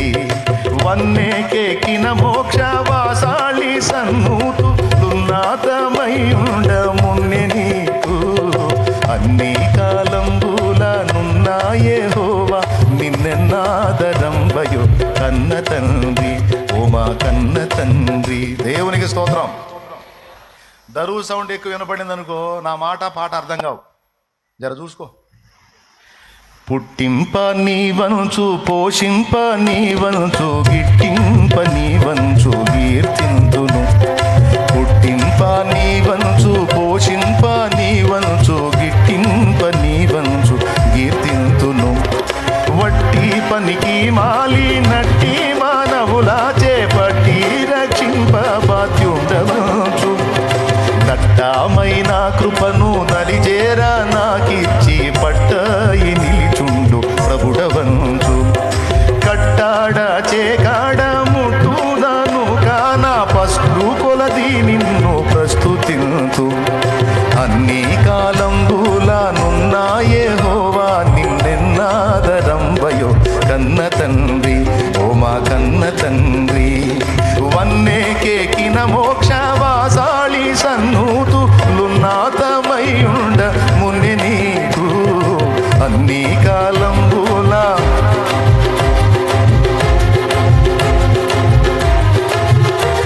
దేవునికి స్తోత్రం. హల్లెలూయా. 2వ చరణంలో కనపడింది, పుట్టింప నీ వంచు, పోషింప నీ వంచు, గిట్టింప. పుట్టించేవాడివి, పోషించేవాడివి, ప్రాణం తీసి మళ్ళా నీ దగ్గరికి చేర్చుకునేవాడివి నీవే. వట్టి పనికి మాలినట్టి మానవుల చేపట్టి రక్షింప బాధ్యుండవంచు. దట్టమైన కృపను దరిచేర్చ నాకిచ్చి పట్టయి నిలిచుండు ప్రభుడు వంచు గట్టడాచే గడ ముట్టు దానుక నా పట్టు కొలది నిన్ను ప్రస్తుతించు అన్నాడు. బా ఏమి ప్రాస అండి, ఒట్టి ప్రాసే చూసుకున్నాడు, మన డెప్త్ అయిన పదాలు పెట్టుకున్నాడు. అందుకే ఓల్డ్ ఈజ్ గోల్డ్. దేవునికి స్తోత్రం కలుగును గాక. పిల్లరా, భూత భవిష్యత్ వర్తమాన కాలములలో ఉండువాడు ఆయన చిందిన రక్తము కూడా భూత భవిష్యత్ వర్తమాన కాలములకు సరిపోతుంది.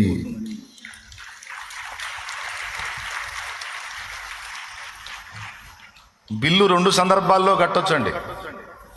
తిన్న తర్వాత కట్టొచ్చు, తినబోయే దానికి కూడా కట్టొచ్చు. యేసు రక్తము ఆల్రెడీ గతకాలమందు పాపం చేసిన వారి పాపములకు ప్రాయశ్చిత్తార్థము, భవిష్యత్తులో రాబోతున్న జనాంగము యొక్క పాప పరిహారార్థ ప్రాయశ్చిత్తము, ఈ 2 కాలములకు లింక్ చేసి మధ్యలో ప్రాణం పెట్టాడు ఆయన. నిజంగా అర్థమైందా? అర్థం కాకపోయినా ఒక కంక్లూజన్కి వచ్చాడు కాబట్టి చప్పట్లు కొట్టారా? మీరు పెద్ద ముదుర్లు, మ్యాటర్ కంక్లూజన్కి వచ్చిందని మీకు అనిపిస్తే కొడతారు, అర్థం కాకపోయినా. స్తోత్రం పెద్దగా చెప్పాలి. ఏదో మొత్తం కొలిక్కి వచ్చినట్టున్నాడు, కొట్టేస్తే పోయింది, ఇంక అందరితో వదిలేస్తాడు, లేకపోతే సాగుపడతాడు మళ్ళీ. చాలా వందనాలు మీ ఆసక్తిని బట్టి. ఇప్పుడు చెప్పండి, జ్ఞానమా? లోక జ్ఞానమును దేవుడు వెర్రితనముగా చేస్తున్నాడని ఉంది. లోకము తన జ్ఞానము చేత క్రీస్తును ఎరగనందున, లోకము తన జ్ఞానము చేత క్రీస్తును ఎరగనందున సువార్తయను వెర్రితనము చేత నమ్మిన వారందరి రక్షణకు దేవుడు యేసుక్రీస్తుని కరుణాధారముగా బయలుపరిచాడు, రక్షణాధారం చేశాడు. సువార్త లోకస్తులకు వెర్రితనం, సిలువను గూర్చిన వార్త. నశించుచున్న వారికి, జ్ఞానులు, పెద్ద జ్ఞానులకు అది వెర్రితనం. రక్షింపబడుచున్న మనకు దేవుని శక్తి. అదే ఆ మాట 1 కొరింథీ పత్రిక 1వ అధ్యాయంలోనే ఉంటుంది. 21. దేవుని జ్ఞానానుసారముగా లోకము తన జ్ఞానము చేత దేవుణ్ణి ఎరుగకుండినందున సువార్త ప్రకటనయ్యను వెర్రితనము చేత నమ్మువారిని రక్షించుట. ఇప్పుడు లోకస్తులకి మనమంతా పిచ్చోళ్ళం, తెలుసా మీకు ఆ సంగతి? బైబుల్ తీసుకొని చర్చికి పోయేవాడల్లా లోకస్తులకు పిచ్చోడు. అదేందో సువార్త అంట, ఆయన శిలువ మీద తెచ్చాడంట, చచ్చిపోయాడని వీళ్ళంతా బిరబిరా పరిగెత్తుతున్నారు ఈ సోదరుళ్ళు. ఇంత పిచ్చోళ్ళు మనోళ్ళు, ఇంతమంది ఇంత పిచ్చోళ్ళు ఉన్నారు ఏందిరా? అసలు ఎట్లా నమ్ముతారా? నేను నమ్మనయా ఇట్లాంటి సోది మాటలన్నీ. అమ్మో జ్ఞానో, జ్ఞానికి బగిలిద్ది రేపు ముఖం. దేవునికి స్తోత్రం. మనం పిచ్చోళ్ళం. నశించు వారికి నీ సిలువా వెర్రితనముగనున్నది, నశించు వారికి నీ సిలువా వెర్రితనముగనున్నది, రక్షింపబడుచున్న పాపికి దేవని శక్తి అయ్యున్నది, రక్షింపబడుచున్న పాపికి దేవని శక్తి అయ్యున్నది. నీ రక్తమే నన్ను శుద్ధీకరించు, నీ రక్తమే నా బలము. దేవునికి మహిమ. హల్లెలూయా చెప్పండి గట్టిగా. ఇప్పుడు ఎవరు జ్ఞాని ఎవరు పిచ్చోడో రేపు తేలిదు అక్కడ. నేను జ్ఞానవంతుడిని, మహాజ్ఞానిని, అంత జ్ఞానిని, ఇంత జ్ఞానిని, ప్రపంచ జ్ఞానిని, విశ్వజ్ఞానిని, బొంద జ్ఞానిని అని పెట్టుకున్నోడి మూతల్లా పగులుద్ది అక్కడ. దేవునికి స్తోత్రం. ఏరా నీవెంత జ్ఞానివి కదా, నువ్వు ఎంత జ్ఞానివైతే నేమి నా జ్ఞానం తెలుసుకోలేకపోతేవి కదరా వెర్రివాడా అంటాడు.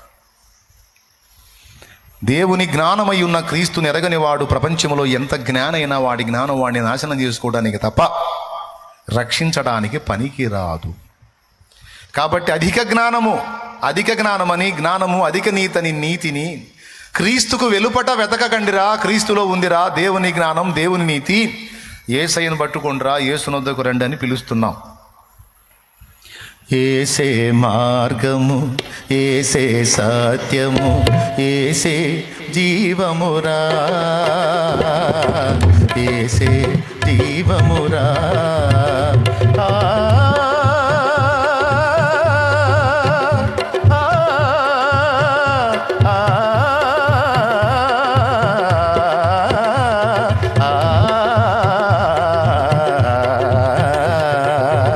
ఏసే మార్గము, ఏసే సత్యము, ఏసే జీవమురా, ఏసే జీవమురా. ముసలి వాళ్ళందరూ మామూలు జ్ఞానం కాదు, వాళ్ళందరూ తెలుసుకొని చదువుకొని పాటలు రాసి పాడి జనాల్లో మోత మోగించి వాళ్ళు పోయారు. వాళ్ళ పాటలు ఎన్నోళ్ళు కూడా వెళ్ళారు. ఇప్పుడు మనం దిగాం కొత్త సరుకు. దేవునికి స్తోత్రం. గట్టిగా చెప్పండి. ఇప్పుడు చెప్పండి, మనకు సొంత జ్ఞానమా? ఒకవేళ మనం సొంత జ్ఞానం మీద డిపెండ్ అయితే నాశనం చేసుకుంటామా లేదా? చెప్పండి, మన జ్ఞానం ఎవరు? పెద్దగా చెప్పాలి. రైట్, మన సొంత నీతే? మన నీతి ఎవరు? ఎస్, ఏసే నా జ్ఞానం, ఏసే నా నీతి, ఏసే నా పరిశుద్ధత, ఏసే నా విమోచన అని నువ్వు యేసు మీద డిపెండ్ అయినంత వరకు నువ్వు భద్రతలో ఉన్నావు.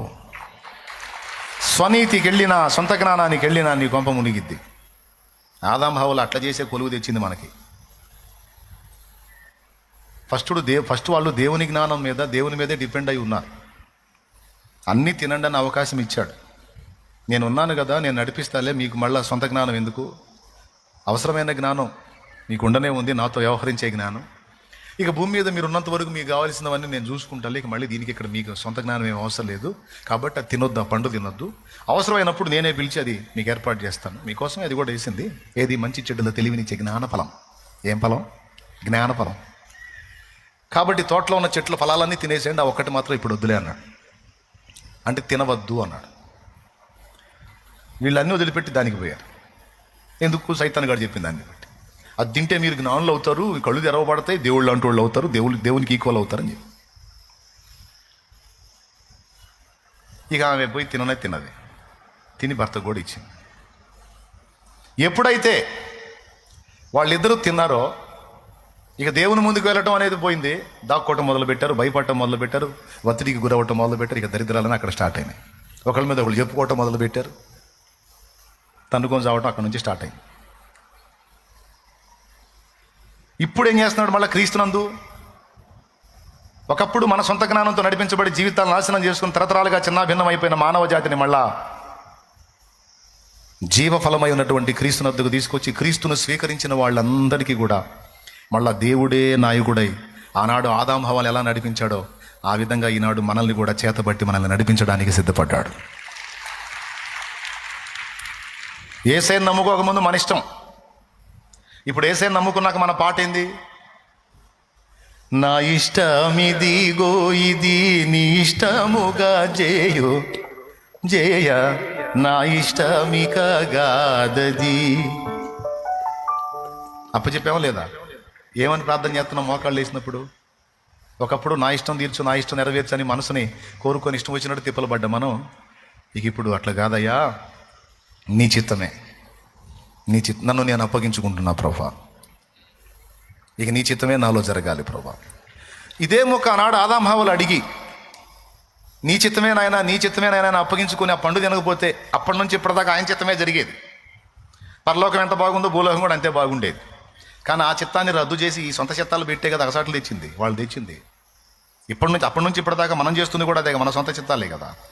ఎప్పుడైతే మన చిత్తమును తీసుకెళ్ళి ఆయనకి ఇస్తామో, మన ఇష్టం తీసుకెళ్ళి ఆయనకి అప్పచెప్తామో, ఆయన ఇష్టము చొప్పున ఆలోచన చొప్పున నడవటానికి మనల్ని మనం సిద్ధపరచుకుంటామో, మన సొంత జ్ఞానానికి విలువనివ్వకుండా దేవుని జ్ఞానానికి మనం లోబడితే పరలోక ఆనందాన్ని భూమి మీద అనుభవించే అవకాశం మనకి ఇక్కడే లభించిద్ది. అందుకే భక్తులందరూ వాళ్ళు రాసిన పాటల్లో కూడా ఇవన్నీ ఉన్నాయి. నీ చిత్తమే నాలో నెరవేర్చుచున్నావు, నీ అంతఃపురములో నన్ను చేర్చుదు, నీ చిత్తమే నాలో నెరవేర్చు. ఏమండి, మీలో ప్రార్థన చేసేటప్పుడు అడుగుతారా? అయ్యా నీ చిత్తమే నాలో జరగని అని ఎంతమంది అడుగుతారు? చేయండి, చేతులు ఎత్తండి. నీ చిత్తమే నాలో జరగని ప్రభు, నీ ఇష్టమే నాలో నెరవేరని అని ఎంతమంది ప్రార్థన చేస్తున్నారో చేతులు ఎత్తండి. దించవాకండి. నిజంగా అడుగుతున్నారా? అబద్ధాలు అడగకుండా. అదిగో నిజమేగా,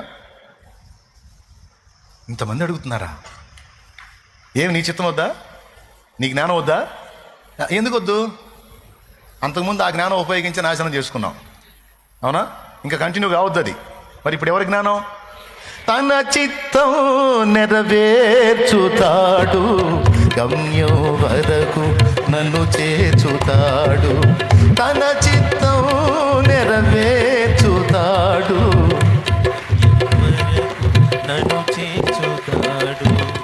నడిపిస్తాడు నా దేవుడు, శ్రమలోనైనా నన్ను విడువడు. అడుగులు తడబడిన అలసట పైబడిన, అడుగులు తడబడిన అలసట పైబడిన, చేయి పట్టి వెన్ను తట్టి చక్కని ఆలోచన చెప్పి, చేయి పట్టి వెన్ను తట్టి చక్కని ఆలోచన చెప్పి నడిపిస్తాడు నా దేవుడు. దేవునికి మహిమ. సరే కానీ దేవుని చిత్తం జరగాలని ఎందుకు అడుగుతున్నాడు? ఏమో ఒకవేళ దేవుని చిత్తం ఇబ్బంది అయిద్దేమో కాదా? అంత నమ్మకం ఏంది? ఆయన నన్ను ప్రేమిస్తున్నాడు, నా కోసం ప్రాణం పెట్టాడు. నన్ను ప్రేమించి నా కోసం ప్రాణం వల్ల పెట్టినవాడు నాకు నష్టం కలిగే పని ఎప్పుడూ చేయడు. నన్ను నాశనం చేసే ఆలోచన ఎప్పుడూ చేయడు. నన్ను రక్షించాలని తను తాను ఆహుతించుకున్నవాడు నా నాశనాన్ని కోరుతాడా? కాబట్టి నాకు ఆ విషయంలో చింత లేదు. అందుకే నా జీవితాన్ని ఆయన చేతికి అప్పగించుకున్నా, సమర్పించుకున్నా. అయ్యా నువ్వే, ఇక నువ్వే అని అప్పచెప్పుకున్నా. ఇంకేదన్నా రాని నా లైఫ్లో ఆయన చిత్తమే అనే మెట్టుకు మనం వచ్చాం. ఎందుకు? మన సొంత జ్ఞానం మనల్ని నాశనం చేసింది, మన స్వనీతి మనకు అక్కరకు రాదు. ఏబులో ఆ స్వనీతి అనే లక్షణం కనపడ్డది కనుకనే ఏబుకు అంత దొరువేయాల్సి వచ్చింది దేవుడు. ఏబు గ్రంథము 32వ అధ్యాయము ఒక్కసారి చూద్దామా? ఏబు గ్రంథం 32. ఒక నిమిషం ఆగండి, నేను చూపిస్తాను. తొందరగా రామ్మా. కరెక్టేలే, 32 మొదటి వచనం. ఏబు తన దృష్టి యందు తాను నీతిమంతుడై ఉన్నాడని ఆ ముగ్గురు మనుషులు తెలుసుకుని అతనికి ప్రత్యుత్తరము చెప్పుట చాలించేది. తన దృష్టి యందు తాను నీతిమంతుడై ఉన్నాడు. ఇది ఏబులో ఉన్నటువంటి పొరపాటు. తనలో ఉన్న నీతి ఎంత పని చేసిందంటే ఏబుని దేవుణ్ణి ప్రశ్నించేటట్టు చేసింది. దేవుణ్ణి ప్రశ్నించి దేవుణ్ణి తప్పుబట్టి దేవుణ్ణి నిలదీసేంత సీను మనకుందా? ఉందో లేదో నిరూపించడానికి ఏబు గ్రంథం 42 అధ్యాయాలు పట్టింది. దేవునికి స్తోత్రం కలుగును గాక. ఈ సాహసం ఎప్పుడు ఎవరూ చేయొద్దు అని.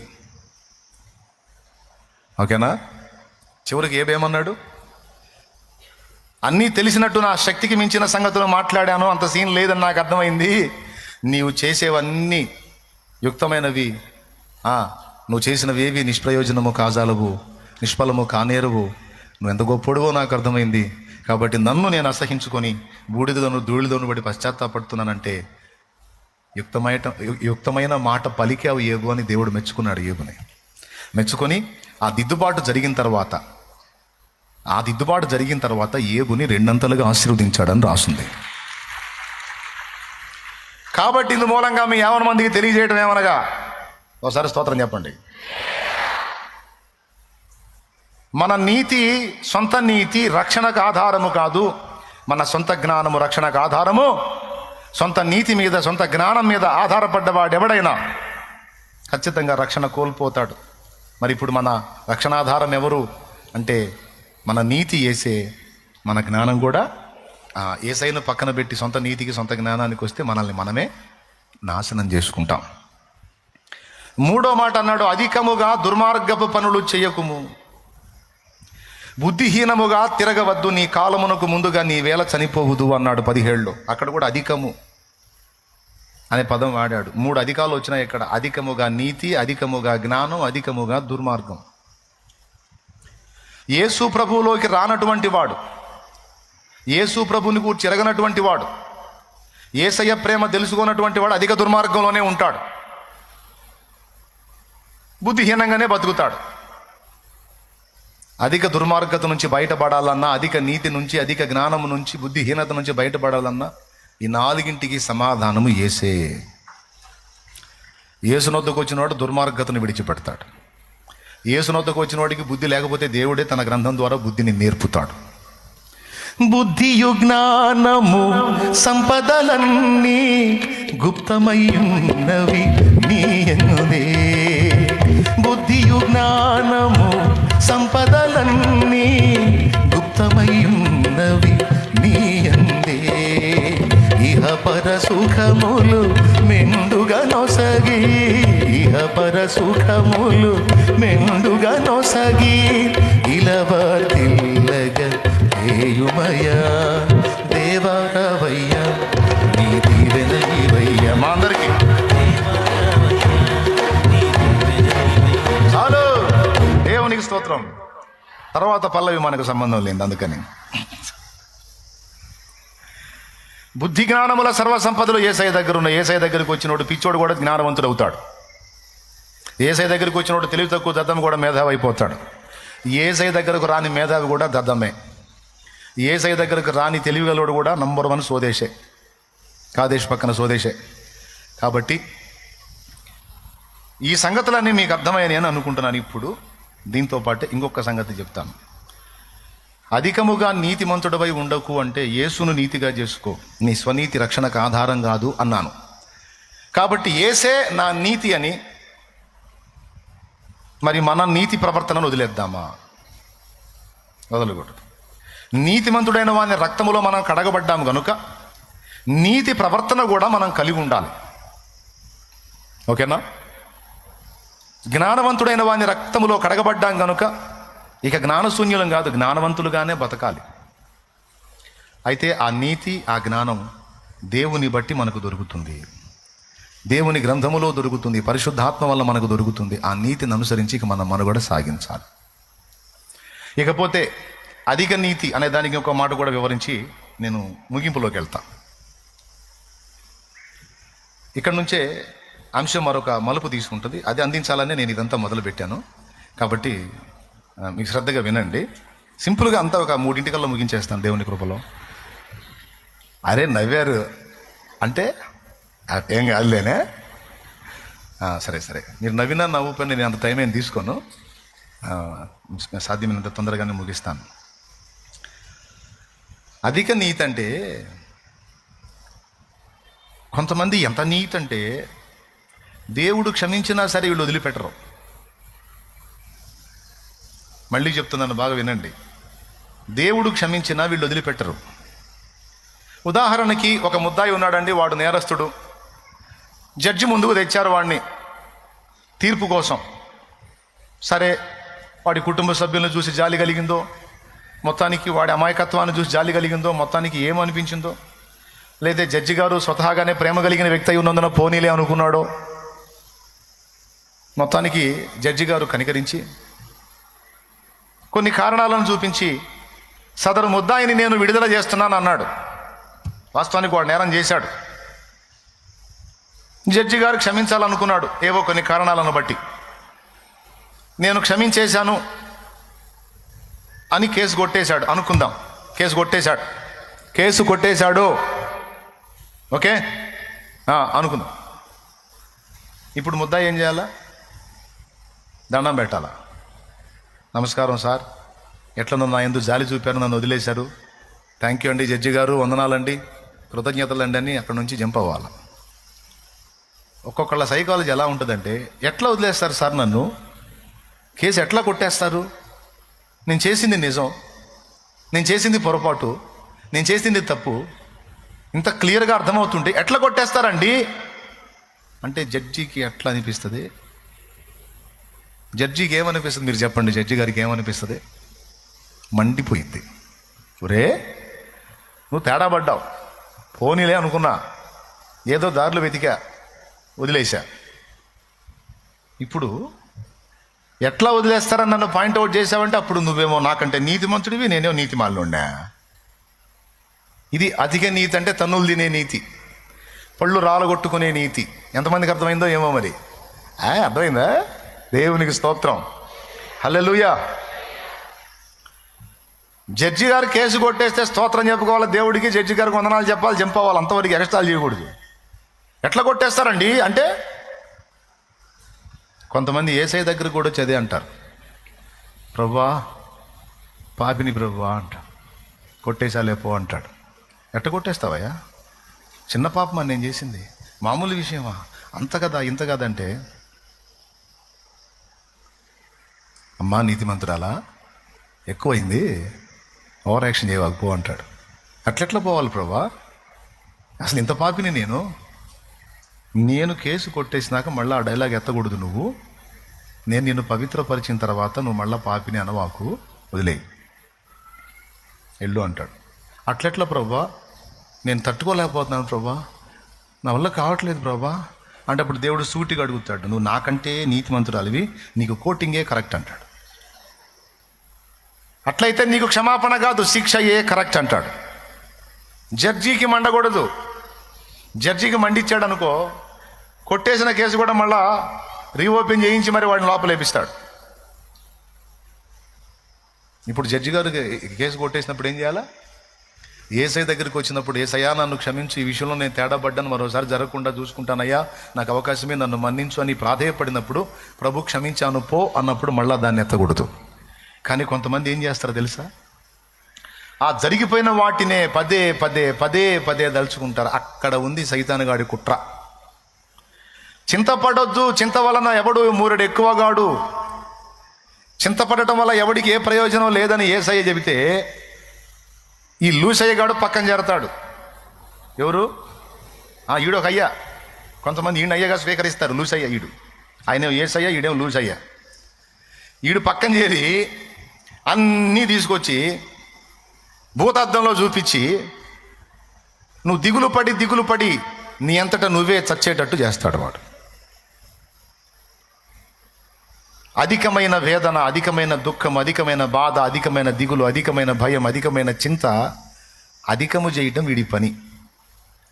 చింతించడం తప్పు కాదు, దిగులు పడటం తప్పు కాదు, బాధపడటం తప్పు కాదు, కానీ అది అధికము చేస్తాడు సైతాను. అది కుట్ర. చెడ్డ వాటిని వీడు అధికం చేపిస్తాడు, మనం మంచి అనుకున్న వాటిని కూడా అధికం చేపిస్తాడు వీడు. అవసరమైతే చల్లారుస్తాడు, అవసరమైతే రెచ్చగొడతాడు. ఇది గ్రహించాలి బిడ్డలారా. ఇది నేను మీకు చెప్పాలనుకున్న విషయం. స్తోత్రం చెప్పండి. శత్రువు తంత్రములను మనకు బట్టబయలు చేస్తాడు దేవుడు. ఒక అంశాన్ని గురించి పదే పదే పదే పదే నీ మనసు రొదపెడుతుంది, దిగులు వస్తుంది, చింత వస్తుంది, ఆ బాధ భయం పోటలేదు అంటే దుష్టుని దాడి నీ మీద జరుగుతుందని అర్థం. అప్పుడు దేవుని వాక్యాన్ని, వాగ్దానాన్ని ఆధారం చేసుకొని ధైర్యం తెచ్చుకోవాలి. అది ఆ బ్యాలెన్స్ నీ మనసు నువ్వే చేసుకోవాలి. వాడంటాడు అయిపోయింది నీ పని అంటాడు. దేవుడు ఏం కావాలా, అదిగో వాక్యం, నా వాగ్దానం ఉంది చూడు, ఏమైపోలా, నేను నీకు తోడై ఉన్నా, మళ్ళా మొదలు పెడతా, భయపడొద్దు, కృంగిపోవద్దని దేవుడు మాట్లాడతాడు. ఇట్లాంటి మాటలు చాలా రోజుల నుంచి వింటున్నావుగా, ఏం జరగలా, అయిపోయింది నీ పని అంటాడు మళ్ళాడు. మళ్ళీ భయపడొద్దు, ఇదిగో వాక్యం చూడు ఏముందో, నా వాగ్దానము పొందు నిమిత్తం నీకు ఓరిమి అవసరమైంది, కొంచెం ఓర్చుకో, నేను నీకు హెల్ప్ చేస్తాను మళ్ళీ దేవుడు. ఏం ఓర్చుకుని అంతా అయిపోయింది, ఇంకా లేదు లైఫ్, ఇంకా జీవితం లేదు, చావు. దేవుడు అంటాడు, నా కుమారి, నా కుమారుడా, వాని మాట వినవద్దు, సాతానుకు చోటు ఇవ్వద్దు, వాడిని గద్దించో, ఆలోచన రానియొద్దు. నేను లేకపోతే కదా, నేను నీకు తోడై ఉండకపోతే కదా నీకు ఆవేదన అంతా. లేదు నేనున్నాను, నన్ను నమ్ముతున్నావా, నా మీద విశ్వాసం ఉంచావా, నా మీద అనుకో, నిశ్చయంగా నేను నీకు సహాయం చేస్తాను. ఒక పక్క వాడు పుట్టించే ఆలోచనలు ఎట్లుంటాయి, ఒక పక్క దేవుడు మాట్లాడే మాటలు ఎట్లుంటాయి. వాడు ఒత్తిడి నీకుంటే దాన్ని అధికం చేయడానికి ట్రై చేస్తాడు. నువ్వు ఎంత వాడి ఒత్తిడికి లోనవుతున్నావు అంత ఎక్కువ అయ్యేటట్టు చేస్తాడు. ఇది తెలియని చాలామంది బలైపోతున్నారు కనుక చెప్తున్నాను. ఈ మోసం తెలియని చాలామంది అమాయకులు బలైపోతున్నారు కనుక ఈరోజు ఈ మాట చెప్తున్నాను నేను.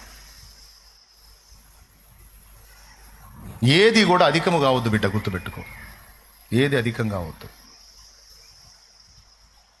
వాడు నీలో ఉన్న నీతిని అధికం చేయడానికి ట్రై చేస్తాడు. అధిక నీతి, ఎంత అధిక నీతి అంటే దేవుడు క్షమించి వదిలేసిన తప్పులను కూడా పదే పదే నీ జ్ఞాపకాలుగా తెస్తాడు వాడు. తెచ్చి వాటిని గురించి నువ్వు దిగులు పడేటట్టు, కృంగిపోయేటట్టు, కుమిలిపోయేటట్టు, రోగిపోయేటట్టు, నాశనం అయ్యేటట్టు చేస్తాడు. దానికి కారణం అధిక నీతి, అధిక పశ్చాత్తాపం అంటారు. పశ్చాత్తాపం అవసరమే. అధిక పశ్చాత్తాపం అంటే ఏంటో తెలుసా?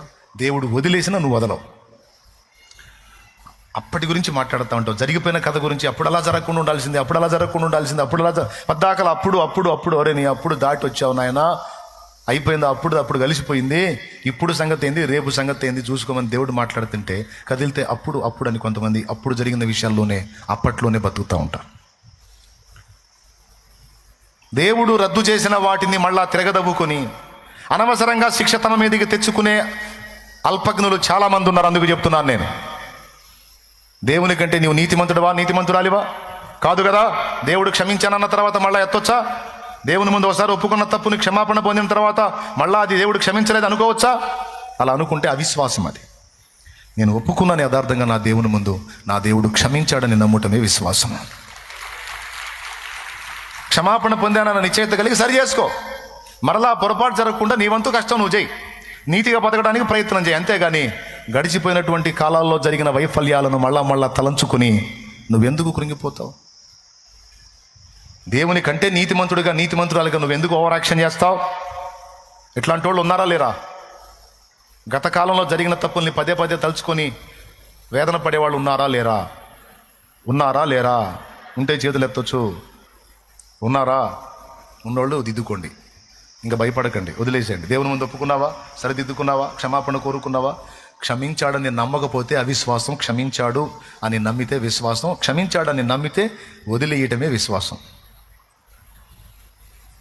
దేవుని ముందు చెప్పావు, అయిపోయింది, ఇంక అంతటితో క్లోజ్, ఇక దాన్ని మళ్ళీ ఎత్తడానికి లేదు. హన్న దేవుని ముందు ప్రార్థన చేసింది.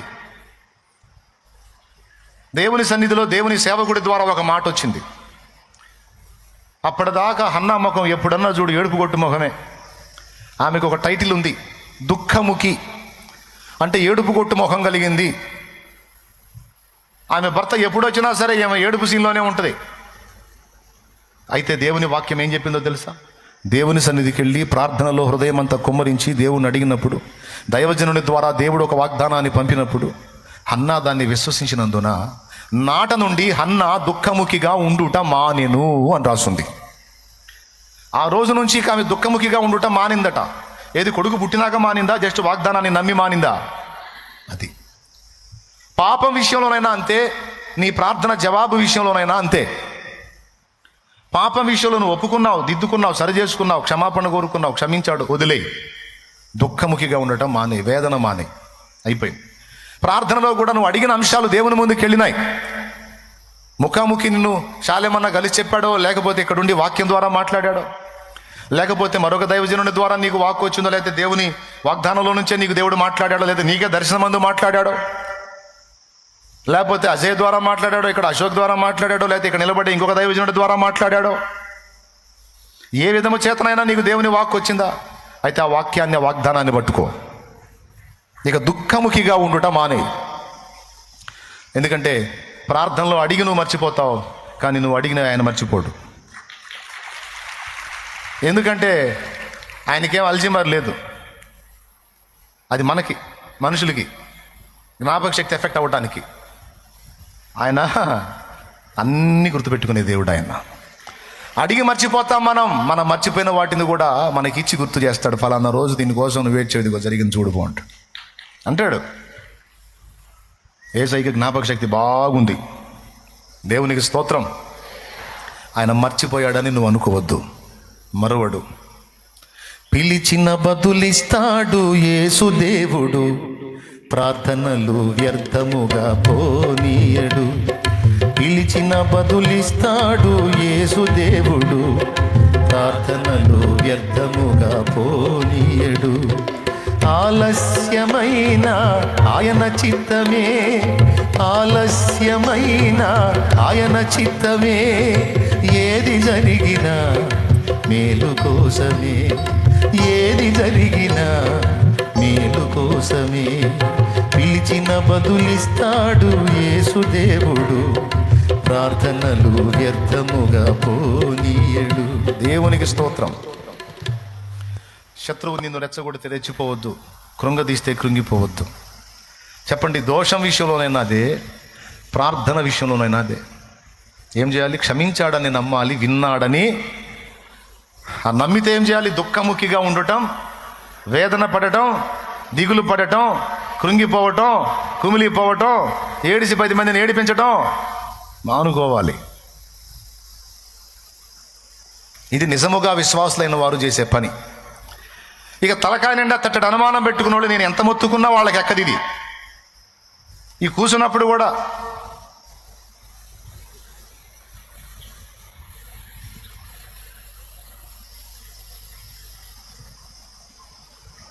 ఈ ఫీలింగ్ అంతా ఇంత తగలబడిద్ది. అంటే ఏం తెలుసు ఆ ఫీలింగ్ అర్థం? ఏందో వచ్చాము చెబుతున్నాడు, మీ కర్మ, నేనేం చేసేది, అనుభవించండి. వరికి చేసి మూతులు తిప్పకపోతే ముక్కులు తిప్పవు, ఇక తిప్పు, ఏం తిప్పుతావు, నీ తలకాయ తిప్పు, పోతావు. అది కాదు చేయాల్సింది. దేవా నీకు స్తోత్రం, నీవు నాతో మాట్లాడినందుకు హృదయపూర్వకంగా ఈ మాట నేను తీసుకుంటున్నాను ప్రభా. నన్ను క్షమించినందుకు నీకు వందనాలు, ప్రార్థన గైకొన్నందుకు నీకు స్తోత్రాలు, సమాధానం ఇచ్చినందుకు నీకు స్తోత్రం. దుఃఖముఖిగా ఉండటం మానింది, దేవుల్లో ఆనందించడం మొదలుపెట్టింది. సంవత్సరానికల్లా వాగ్దానం నెరవేరింది. రాజులను శాసించే ప్రవక్త అయిన సమూయేలు పుట్టాడు హన్నాకి. కొడుకును అడిగింది, ప్రవక్తను అడగలా. ఏమడిగింది? కొడుకును అడిగింది. కన్నా ప్రేమను వదిలే, పాటలు ఎక్కువ అవుతున్నాయి. ఏమండి? కొడుకును అడిగింది, దేవుడు ప్రవక్తనిచ్చాడు. కన్నా ప్రేమను ఇమ్మని సోదరి హన్న విన్నవించగ దేవుని, అన్ని ఎరిగిన తండ్రి అన్నాను దీవించ, అన్ని ఎరిగిన తండ్రి అన్నాను దీవించ, వన్నెకెక్కిన కొడుకు చెన్నుగాను దీన. వన్నెకెక్కిన కొడుకు అయ్యా, గొడ్రాలు గొడ్రాలు గొడ్రాలు అంటున్నారయ్యా. ఆమె గొడ్రాలు కాదు, ఆమె కూడా సంతానవతి అనిపించుకోవాలయ్యా. ఒక బిడ్డనివ్వమని మొదట అడిగింది. తర్వాత ఒక కొడుకునివ్వవయ్యా, నీకే ఇస్తాను అడిగింది. ప్రవక్తని అయ్యా అనలా, పండితుని అయ్యా అనలా, పెద్ద యోధుని అయ్యా, రాజుని అయ్యా అని అడగల. కొడుకుని అయ్యా నీకే ఇస్తానంది. దేవుడు తనెంతో ప్రేమించి ఇష్టపడే ప్రవక్త యగు సమూయేలుని ఆమె కడుపున పుట్టించాడు.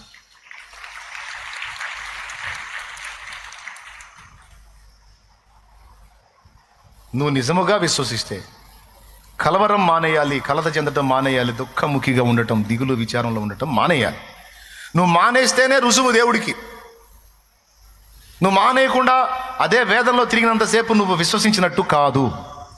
అదే స్టార్టింగ్లో మనం చదువుకుంది, అల్ప విశ్వాసులారా, అల్ప విశ్వాసులారా.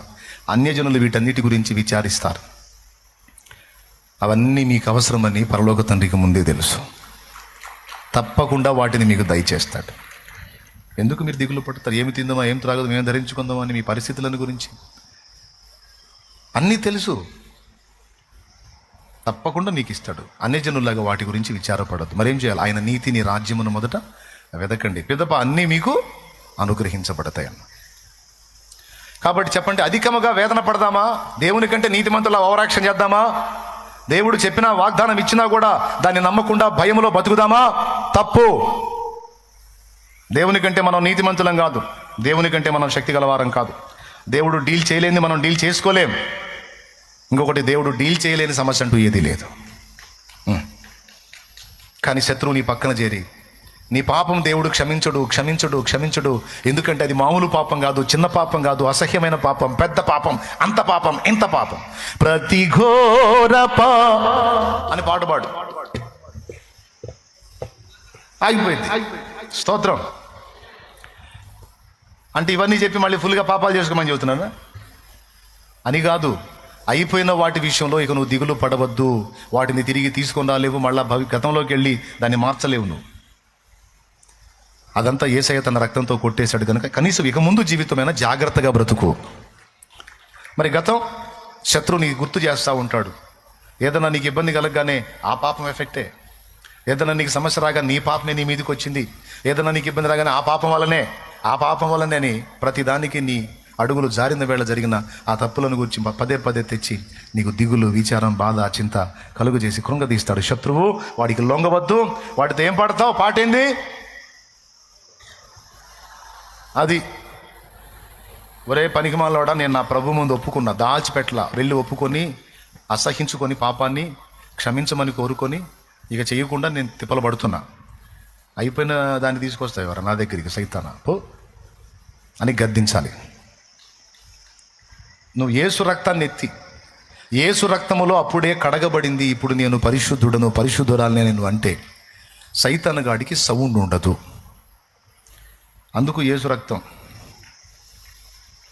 ఓకేనా? రైట్. ప్రార్థనకు జవాబు ఉందో లేదో, ఉంటే ఇన్ని రోజులు ఎందుకు ఉంటుంది, ఏది జవాబు రాలేదు కదా, కార్యం జరగలేదు కదా అని శత్రువు నిన్ను కృంగదీస్తాడు. అక్కడ కూడా నువ్వు చెప్పాల్సిన సమాధానం ఏంటంటే, నేను ప్రార్థించాను, అది దేవుని సన్నిధికి వెళ్ళింది, దేవుడు వాగ్దానం ఇచ్చాడు, అది నెరవేరడం కోసం ఎదురు చూస్తున్నా. ఏం నెరవేరిద్దో ఏమో, ఈ బాధలు ఇలానే కంటిన్యూ అవుతున్నాయి. ఒరే సైతాను, నువ్వేదో నా గురించి బాగా దిగులు పడుతున్నట్టున్నావు. నాకు లేని దిగులు నీకెందుకురా వెధవాయ్, నువ్వు పోరా. సైతానా చేస్తున్నాం వల్ల నా దేవుడు వాగ్దానం ఇచ్చాడు, ఆయన సమయంలో తప్పకుండా అది నెరవేరిద్ది, నాకు డౌట్ లేదు. ఓకేనా? అలా మనసుని దిటవు చేసుకోవాలి దేవుని వాక్యాన్ని బట్టి, వాగ్దానాన్ని బట్టి. అంతేగాని వాడు ఎక్కువ చేయడానికి ట్రై చేసేటువంటి దిగులును రానియవద్దు. క్లియర్గా అర్థమైందా? చివరిగా ఒక్క మాట చెప్పి ముగిస్తా, ఫినిషింగ్ టచ్. మనసుని అధిక సున్నితముగా ఉంచుకోవద్దు. Finishing touch. మనసుని అధిక సున్నితముగా ఉంచుకోవద్దు. కొంతమంది ఎంత సెన్సిటివ్ అంటే, ఒక మాట పడలేరు, ఒక విమర్శ తట్టుకోలేరు, ఒక నిందను మోయలేరు, చాలా సున్నితంగా ఉంటారు. ఈ లక్షణాలు చాలా మందికి ఉంటాయి. మళ్ళీ చెప్తున్నా, అధిక సున్నితత్వం, మెత్తని తత్వం అనేది మంచిది కాదు. సున్నితత్వం ఉండాలి కానీ అధికంగా ఉండకూడదు అన్నాను నేను. అంటే ఉదాహరణకి, సమాజంలో మనం బతుకుతున్నాం బ్రదర్, వినండి. సమాజంలో మనం అందరికీ నచ్చం. అందరికీ నచ్చాలని మనం అన్ని విధాలా ప్రయత్నిస్తుంటాం, ప్రవర్తిస్తుంటాం. కానీ ఖచ్చితంగా మనల్ని ఇబ్బంది పడే ఒక వర్గం ఎప్పుడూ ఉంటానే ఉంటుంది. నువ్వేం దేవుడివి కాదు, మనిషివి. నేను తెలుగులో చెప్తున్నా, అర్థమైద్ది. నువ్వు మనిషివి, నువ్వు అందరికీ నచ్చాలని రూలేం లేదు. ఇంకా విచిత్రమైన విషయం ఏంటంటే, దేవుడే నచ్చలా. ప్రపంచంలో ఉన్న జనాభా మొత్తం దేవుడికి ఓటేశారా? ప్రపంచంలో ఉన్న మనుషులందరూ యేసుప్రభుని ఒప్పుకున్నారా? ఈనాడే కాదు, ఆనాడు కూడా ఒక వర్గం యేసుప్రభుకు వ్యతిరేకంగానే పోరాడింది. యేసుప్రభు సిలువకు అదే కారణమైంది. యేసుప్రభుని వ్యభిచారం వల్ల పుట్టినవాడంది, యేసుప్రభును నిందించి మాట్లాడింది. ఎప్పుడు? ఆయన ఉన్నప్పుడే ఒక వర్గం. అవునా? అంటే యేసు ప్రభు అంతటి వాడికే ఒక వర్గం యొక్క విమర్శ, వ్యతిరేకత తప్పలేదు. దేవుడు అంతటి వాడికే. నువ్వు నేను ఆఫ్టర్ ఆల్ మానవులం. శోధకుల మధ్య బతుకుతున్నాం, సోదరుల మధ్య బతుకుతున్నాం. ఎవరి మధ్య? శోధకుల మధ్య, ఆఫ్ నాలెడ్జ్ గాళ్ళ మధ్య, అరబందుల మధ్య, ఆశోదోళ్ళ మధ్య, నిద్రమోహం వాళ్ళ మధ్య, పనికి మాలిన మధ్య బతుకుతున్నాం మనం. అందరికీ మనం నచ్చకపోవచ్చు, కొంతమందికి మనం బాగా నచ్చవచ్చు, కొంతమందికి మనం ఇబ్బందికరంగా ఉండొచ్చు. కొంతమంది ఎంత సున్నితంగా ఉంటారంటే, ఒక్క విమర్శను తట్టుకోలేరు, ఒక్క వ్యతిరేకతను తట్టుకోలేరు. నువ్వు యేసు ప్రభు దగ్గరికి వెళ్తున్నావు, కొంతమంది నిన్ను మెచ్చుకునే వాళ్ళు ఉన్నారు. మంచి పని చేస్తున్నావమ్మా, యేసు ప్రభు దగ్గరికి వెళ్తున్నావు, వాడికి పోయిన వాళ్ళందరూ బాగుపడుతున్నారు, పోమ్మా అనేవాళ్ళు ఉంటారు. కొంతమంది పొలాలు పెట్టేవాళ్ళు ఉంటారు, ఆ అమ్మకి ఈ అమ్మకి చెప్పి మాటలు అనిపించేవాళ్ళు. వీళ్ళు బాగుపడరు. ఎవరన్నా దేవుని దగ్గరికి వెళ్ళి బాగుపడుతుంటే వీళ్ళకి మంట. ఈ అగ్గిపుల్ల సరుకు ఉంటుంది, అగ్గిపుల్ల సరుకు, ఈ కులగజ్జి సరుకు, మతపిచ్చ సరుకు. ఈ కులగజ్జి సరుకు, మతపిచ్చ సరుకు పొడుస్తూ ఉంటుంది, గాయపరుస్తూ ఉంటుంది, విమర్శలు చేస్తూ ఉంటుంది. ఆ ఇంట్లో ఏం జరుగుతుంది, ఇంట్లో ఏం జరుగుతుంది, ఎవరు ఏం చేస్తున్నారు, వీళ్ళకి అరుగుల మీద కూర్చుని అదే పని. ఓ ముద్ద తింటారు, ఆ ఇంట్లో పనిచేసే వాళ్ళకి అంత వండి ఆడబడేస్తారు. ఇక బయట కూర్చొని అష్టాచమాలు ఆడుకోవటం, కవలు ఆడుకోవటం, కువలు ఆడుకోవటం, ఆ ముచ్చట్లు ఈ ముచ్చట్లు. సీసీ కెమెరాల్లాగా పల్లెటూళ్ళలో ఎక్కువ ఉంటుంది ఈ సరుకు. ఇంకెవరన్నా అటు పోతుంటే వాళ్ళు పోయినంతసేపు స్లో మోషన్లో సీసీ కెమెరా తిరిగింది చూడు, మళ్ళీ అటు నుంచి చూడడం వస్తుంటే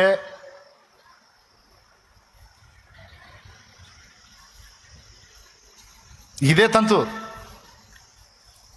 ఈ అతి సున్నితస్తులు ఏం చేస్తారో తెలుసా? ప్రతి ఒక్కళ్ళ మాట పట్టించుకుంటారు. మాట్లాడే వాళ్ళ ముందు చెప్పు తీసుకొని తన్నిపోకూడదు. వెధవతనం అది, వెధవతనం అది. విమర్శించే వాళ్ళ ముందు వాళ్ళ ముఖాన చెప్పు తీసుకొని పెట్టమని కొట్టినట్టు బతకాలి. అంతేగాని కృంగిపోయి కుమిలిపోయి వాళ్ళు అనే కొంత ఇంకొంచెం బిగుసిపోయి తట్టుకోలేదు పోతావు పెందలాడి. అట్లా పోయారు కొంతమంది, అందుకు చెప్తున్నాను నేను.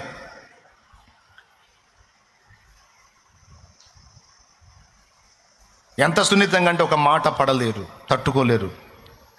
బాగా మనుషులకి కనెక్ట్ అయ్యి ఉన్న వాళ్ళకి జరిగింది ఇది. నేను చెప్తున్నా, కుటుంబ సభ్యులు ఒక మాట అంటే పడలేరు. ఎందుకంటే బాగా కనెక్షన్, ఫ్యామిలీ బాండింగ్. అరే ఒక మాట అంటే దట్ నీకు ఖచ్చితంగా గ్యారెంటీ ఇస్తా.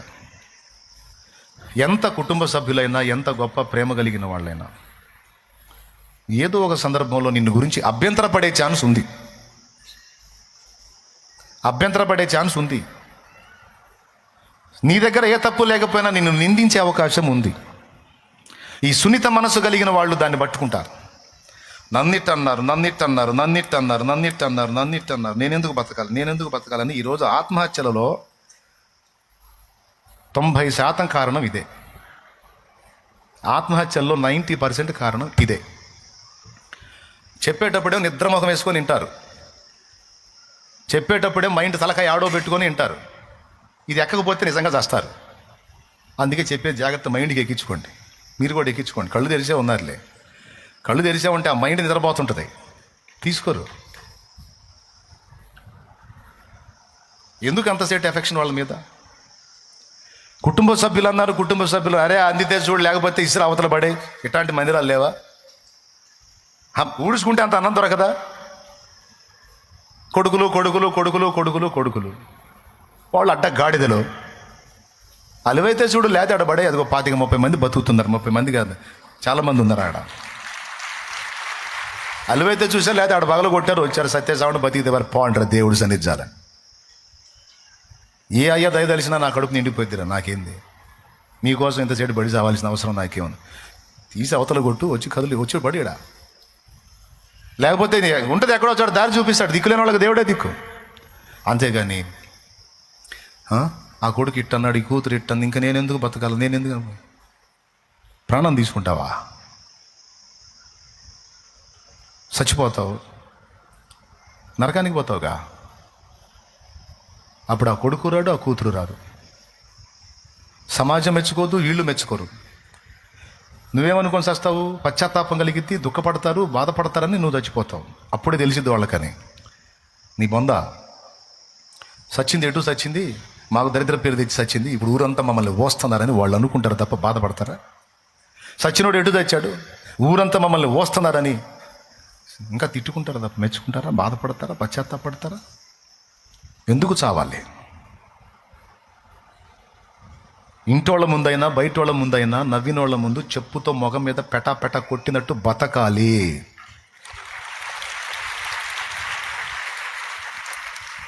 నోళ్ళు నరవలేని నాలుకలు అప్పుడే పొగుడుతాయి, అప్పుడే తిడతాయి, అప్పుడే పొగుడుతాయి. ఎంతసేపు ఆ నాలుక మారటం. అప్పటిదాకా ఇడి తిరిగింది, ఒకటి ఇచ్చాడంటే దేవుడు ఇడి తిరిగిద్ది, ఇంకొకటి ఇచ్చాడంటే అసలు తిరగకుండా ఆగిపోయింది. ఇక అంత బేబేలే.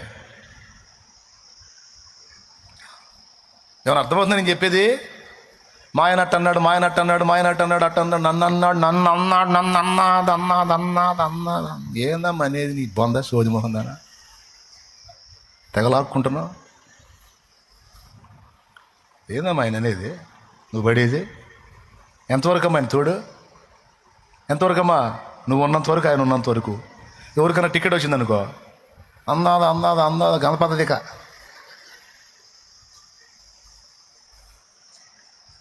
నువ్వు పోతే ఇంకొక ఆమె వచ్చింది, వాళ్ళు మాట్లాడే, అరే భార్య లేదు మరి వంట ఎట్ట చేసుకుంటావరా, నీకు మాట్లాడావని జస్ట్ 2 సంవత్సరాలు తిరగకముందు ఇంకొక ఆమె తెచ్చి పెడతారు.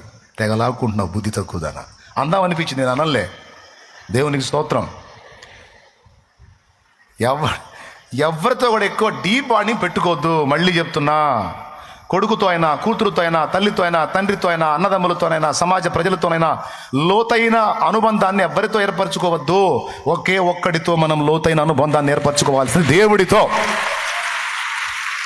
ఆయనతో ఎవరు సమానంగా, ఆయనకి ఈక్వల్ ఎవరు కారు. అరే తెగించి బతకడం నేర్చుకోవాలండి, లేకపోతే చంపుతారండి. కత్తులాడరు దుర్మార్గులు. నాలుకల్ని కత్తుల కంటే వాడి సావు కొడతారయ్యా. కొంతమందికి నేను అప్పులయ్యాను నన్ను అంటారు, నేను అప్పులయ్యాను నన్ను అంటారు, నాకు మాట వచ్చింది, నాకు మాట వచ్చింది, నాకు మాట వచ్చింది. నీ కాడికి మనగాళ్ళకి మాట వచ్చింది, పెద్ద నువ్వేం ఇదే అయింది. అలువైతే చూడు, లేకపోతే కేసు పెట్టు, అప్పుల వాళ్ళు ఇచ్చిన వాళ్ళందరినీ పిలిపించు, మర్యాదగా నేను చెప్పిన టైం వరకు ఆగడం, లేకపోతే ఐపీ పెడతానని చెప్పు. దండం పెట్టి కాళ్ళు పట్టుకొని తల ఏం చేయమంటే అది చేస్తారు, స్తోత్రం. దానికి నువ్వు వచ్చేది సోజోడా. అలువైతే చూడవా, లేకపోతే స్టేషన్కి పో. నా ఇంటి మీద పడి గందరగోళం చేస్తారండి, అప్పు చేసిన మాట వాస్తవే, నాకు ఇచ్చిన మాట వాస్తవే, తీర్చలేకపోయాను, నా పరిస్థితులు బాగాలేవు, ఇక సాగు తప్ప నాకేం కనపట్లేదని పోయి కూర్చో. వస్తారు మొత్తం చెప్పు ఒప్పందం, మీరు నాకు టైం ఇస్తే ఇచ్చినట్టు, లేకపోతే ఐపీ పెడతాను. వెంకట్రావు అంత మాట ఎందుకు వెంకట్రావు, ఇప్పుడు ఒక ఏడు అడిగావు, 2 ఏళ్ళు తీసుకో అనకపోతే అప్పుడు దానికోసం నువ్వు 10 రూపాయలు సావాలా? కానీ నా పరువు పోయిందండి. ఇప్పుడు తమిళనాడు ముఖ్యమంత్రి జయలలిత పోయి జైల్లో పెట్టింది, అందుకాడు గొప్పడిపోయింది. నువ్వు దేవునికి స్తోత్రం కలుగును గాక. చెప్ప పడలేదా జయలలిత, జైల్లో పడలేదా? ఇప్పుడు సమాధి అయింది.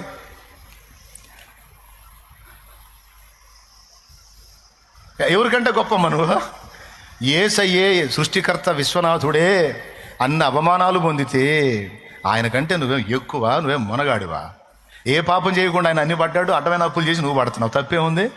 ఇచ్చినోడికి మంట పుట్టింది, 4 మాటలు అంటాడు, పడక తప్పదు. దానికి అన్నాది అంటే చేచావు అప్పు.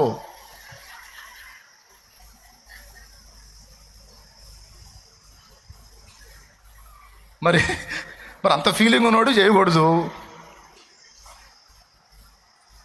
ఎదిరించి బ్రతకటం నేర్చుకోండి.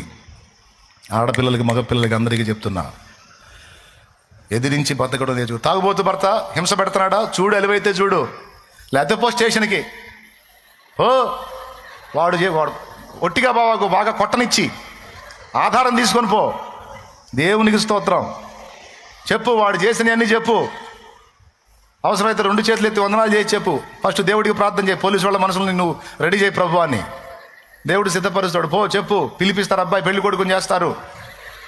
నువ్వు ఎంత చెబితే అంత రేంజ్లో వాళ్ళు అసలు తలుపులేసి మరి సప్పుడు రాకుండా వాడికి పెళ్లి కొడుకుని చేసి మళ్ళీ నువ్వు గుర్తొస్తే వాడికి కలవరం పుట్టేటట్టు ఒక్క 2-3 రౌండ్లు లేపించావంటే, 2 ఒకటి నేను వదిలిపెట్టడం అన్నా జరిగిద్ది, లేకపోతే వాడు అది అంతేగా నేను చేస్తా పిల్లల్ని చంపుతా, ఏంది నిద్రమోహం మాటలో. తెగించి బ్రతుకో, దేవుడు నీకు తోడై ఉన్నాడు. ఏదో ఒక మార్గాన్ని నీకు సిద్ధం చేశాడు దేవుడు. వెంటనే నాకు స్వదేశీ వాళ్ళు వస్తారు, షాలేం రాజు గారు ఐపీ పెట్టమని చెబుతున్నాడని. మరి ఐపీ పెట్టకపోతే సాగుకొట్టండి రా, ఇళ్ళ మీద పడి సాగుకొట్టండి. మరి వాడి దగ్గర ఏమీ లేదు, ఏమి ఇస్తాడు? ఇప్పుడు ప్రార్థన చేసుకోవాలి మీరు కూడా. ప్రభా, నా దగ్గర అప్పు తీసుకున్న ఆశీర్వదించు తండ్రి అని ప్రార్థన చేయాలా. అప్పు ఇచ్చిన వాళ్ళు చేయాల్సిన పని అదే. వాళ్ళ ఆశీర్వాదం కోసం కాదు, వాళ్ళ దగ్గర అప్పులు తీసుకున్న వాళ్ళు ఆశీర్వదించబడాలని ప్రార్థన చేయాలి. ఎందుకంటే వాళ్ళు దీవించబడదు కదా అప్పుసులు అయ్యేది. అరే, అప్పు తీసుకున్న వాళ్ళు కూడా తెలియదు ఆ సంగతే. తీసుకునేటప్పుడు నీ చెయ్యి ఎక్కడుంది? అప్పు తీసుకునేటప్పుడు కింద ఉంది, ఇచ్చేవాడిది ఎక్కడుంది? ఇప్పుడు ఎవరి చెయ్యి కిందకు వచ్చింది? నీ చెయ్యి. నువ్వు ఇచ్చే కదా వాడు తీసుకునేది. వాడు ఏదో పై హడావుడు చేస్తాడు, లోపల దడగమ్ముతుంటుంది, మాత్రలు వేసుకొని తిరుగుతుంటాడు. నువ్వు ఇస్తావు ఎగ్గొడతావు అని. ధైర్యం చెప్పు, ప్రశాంతం చెప్పు, ఉన్న సంగతి చెప్పు. మామూలుగా మాట వినకపోతే అవసరమైతే కంప్లైంట్ చేసి చెప్పు, అవసరమైతే అవి పంపించు, ఐపీ నోటీసులు. నిద్రలో కూడా గలవించుకుంటాడు.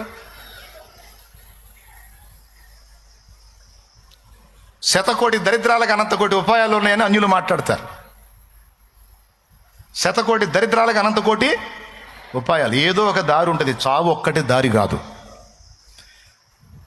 ఏమన్నా అర్థమైందని చెప్పింది? ఎట్లా బతకాలి? ఈ సమాజమైనా మన కుటుంబమైనా ఎవరైనా మనుషులు 100% మనల్ని అర్థం చేసుకునేంత సీన్ లేదు. మనల్ని పూర్తిగా అర్థం చేసుకొని మనల్ని ఆదరించగలిగే మొనగాడు ఒకే ఒక్కడు, ప్రభు అయిన యేసుక్రీస్తు. ఇంక అయిపోయింది. అర్థమైందా? ఎవరు? యేసయ్య ఒక్కడే. కాబట్టి ఏం చేయాలి? తెగించి బ్రతకాలి, దులిపి వేయటం నేర్చుకోవాలి. సముద్రంలో నుంచి ఓడబగిలి చెక్క ముక్కల మీద ఒడ్డుకొచ్చారు పౌలోళ్ళు. చల్లటి చలి, గడగడగడ వణుకుతూ అందరూ ఒడ్డుకు చేరి బెక్కదచ్చి ఉన్నారు. పుల్లలు ఎరుకొచ్చి మంటేసి అందరినీ అక్కడ తీసుకొస్తే ఆ వేడి తగిలేసరికి కాస్త నరాలు సల్లుదిలి కాస్త ఫ్రీ అయ్యారు. పౌలు కూడా పుల్లలు ఎరకొచ్చి మోపుగా కట్టి తెచ్చి ఆ మంటల్లో వేసాడు. ఇంకాస్త పెద్ద మంట వచ్చింది, ఇంకొంతమందికి చలి కాగుద్దని. ఆ కర్రలన్నీ కుప్పేసినప్పుడు, కట్టకట్టేటప్పుడు ఎక్కడ చేరిందో పాము చేరింది అందులో, విషపూరితమైన పాము. ఆ మోపులోనే ఉంది. తీసుకెళ్ళి ఆ మోపు అగ్నిలో వేయగానే ఆ కాకకు అది బయటకు వచ్చి అగ్నిలో వేసాడు. పాపం చలి కాచుకుంటున్నాడు. టపిమని వచ్చి పౌలు చేయబట్టుకుంది. అట్లా కాటేసి ఊరుకోవాలి, అట్టనే పట్టుకుంది చేతిని. చేయట్టన్నాడు, పావంతా బయటకు వచ్చేసింది, చేతికే ఉంది. వెంటనే చుట్టూ ఉన్న జనం అక్కడ వాళ్ళు అనుకుంటున్నారు,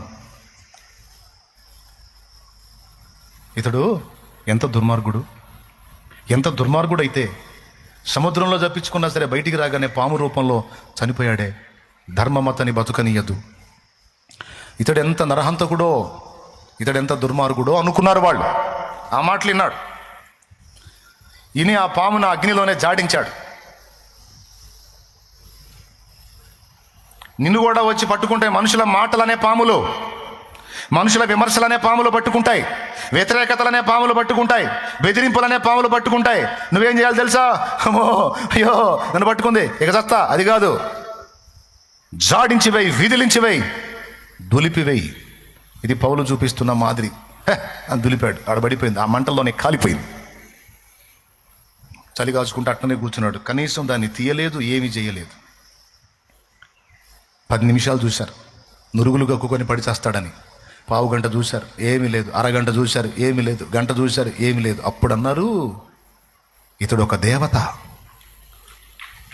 దేవత. ఊరి ఇప్పుడే కదరా నరహంతకుడు ఏంట్రీ? ఊరి గంట తిరిగేసరికి దేవుడు ఎట్టయ్యాడ్రా? నాలుక. ఏమయ్యా, ఈరోజు నిన్ను దూషించే నోళ్ళు రేపు నిన్ను పొగుడుతాయి. పొగడవని గ్యారెంటీ ఇస్తావా? ఈరోజు బాగా నిన్ను ఆకాశానికి ఎత్తేవాళ్ళు రేపు అధపాతాళానికి తొక్కొచ్చు. తొక్కడానికి గ్యారెంటీ ఇస్తావా? పొగడతకు పొంగటం, విమర్శకు కృంగటం రెండూ తప్పే. పొగిడారా?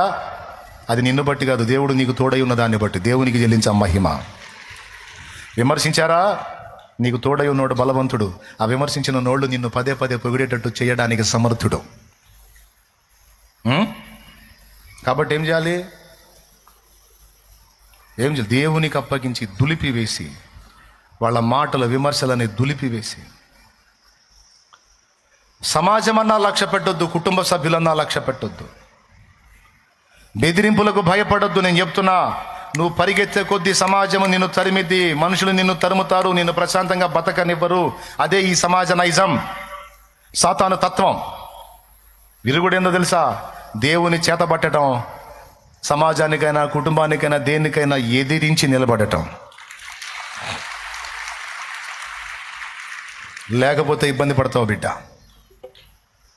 వాడు నీలో అధిక సున్నితత్వాన్ని తీసుకొచ్చి నిన్ను నాశనం చేస్తాడు. దిగులులో, భయములో, విచారములో, చింతలో, ఆవేదనలో నిన్నుంచి చివరికి నువ్వు ఆత్మహత్య చేసుకునేటట్టు చేస్తాడు. లేవా పరిష్కారాలు? లేవా దారులు? లేవా మార్గాలు? దేవుణ్ణి ఎరగనోళ్ళు బెదురుతారు, అదురుతారు, ఆందోళన పడతారు. దేవుణ్ణి ఎరిగిన నువ్వు బెదరడానికి వీల్లేదు, అదరడానికి వీల్లేదు. తెగించి నిలబడు. ఓ ప్రయత్నం చేశావు, విఫలమైంది, ఇంక ముసుకేసుకొని కూర్చుంటాయింది. ఇంకా లేవా?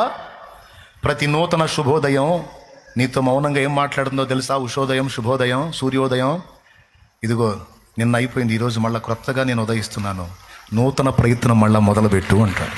క్రొత్తగా మళ్ళీ మొదలు పెట్టమంటది ప్రతిరోజు, ప్రతి శుభోదయం. నీతి సూర్యోదయం కూడా నీతో అదే మాట్లాడుతుంది. గతం గతహ, మళ్ళా క్రొత్తగా మొదలుపెట్టు, మళ్ళా ప్రారంభించు అని. అంతేనా? దిగులో బతకమంటుందా? రేపటి తలపుతో, నేడే కలతతో, కృంగుట ఎందుకు కలవరముందకు. కొంతమంది నేను ఇంతసేపు చెప్పినా కూడా ఆ సున్నితత్వాన్ని పోగొట్టుకోరు. పోగొట్టుకోకపోతే నాదేం పోయింది చెప్పు? పోవటం అయిపోతే నేను బైబిల్ సంఖ్యలో పెట్టుకొని జంపు. అనుభవించేది నువ్వే, హార్ట్ స్ట్రోకులు తెచ్చుకునేది నువ్వే, అడ్డం పడేది నువ్వే, అయిన బాధలు కాక మళ్ళీ హాస్పిటల్లో ఇంకా అదనపు ఖర్చులు తెచ్చుకునేది నువ్వే, కర్మ మోసేది నువ్వే, పెందలాడిపోయేది నువ్వే.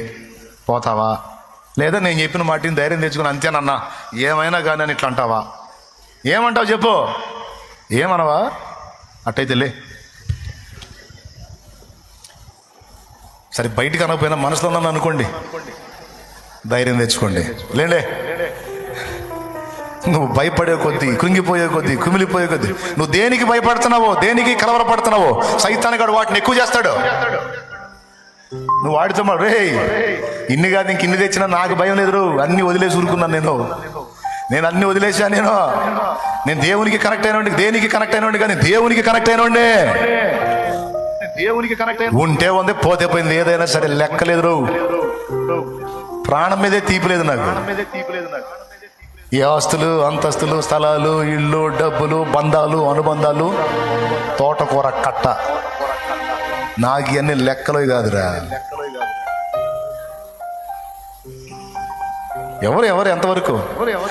ఎవరెవరు ఎదురవుతుంటారు, ప్రాణానికి నా ప్రాణం అంటారు. ఎవరెవరు ఎదురవుతుంటారు, ప్రాణానికి నా ప్రాణం అంటారు. కష్టాలలో వారు కదిలిపోతారు, కష్టాలలో వారు కదిలిపోతారు. కరుణగల యేసు నాతో ఉంటాడు, కరుణగల యేసు నాతో ఉంటాడు.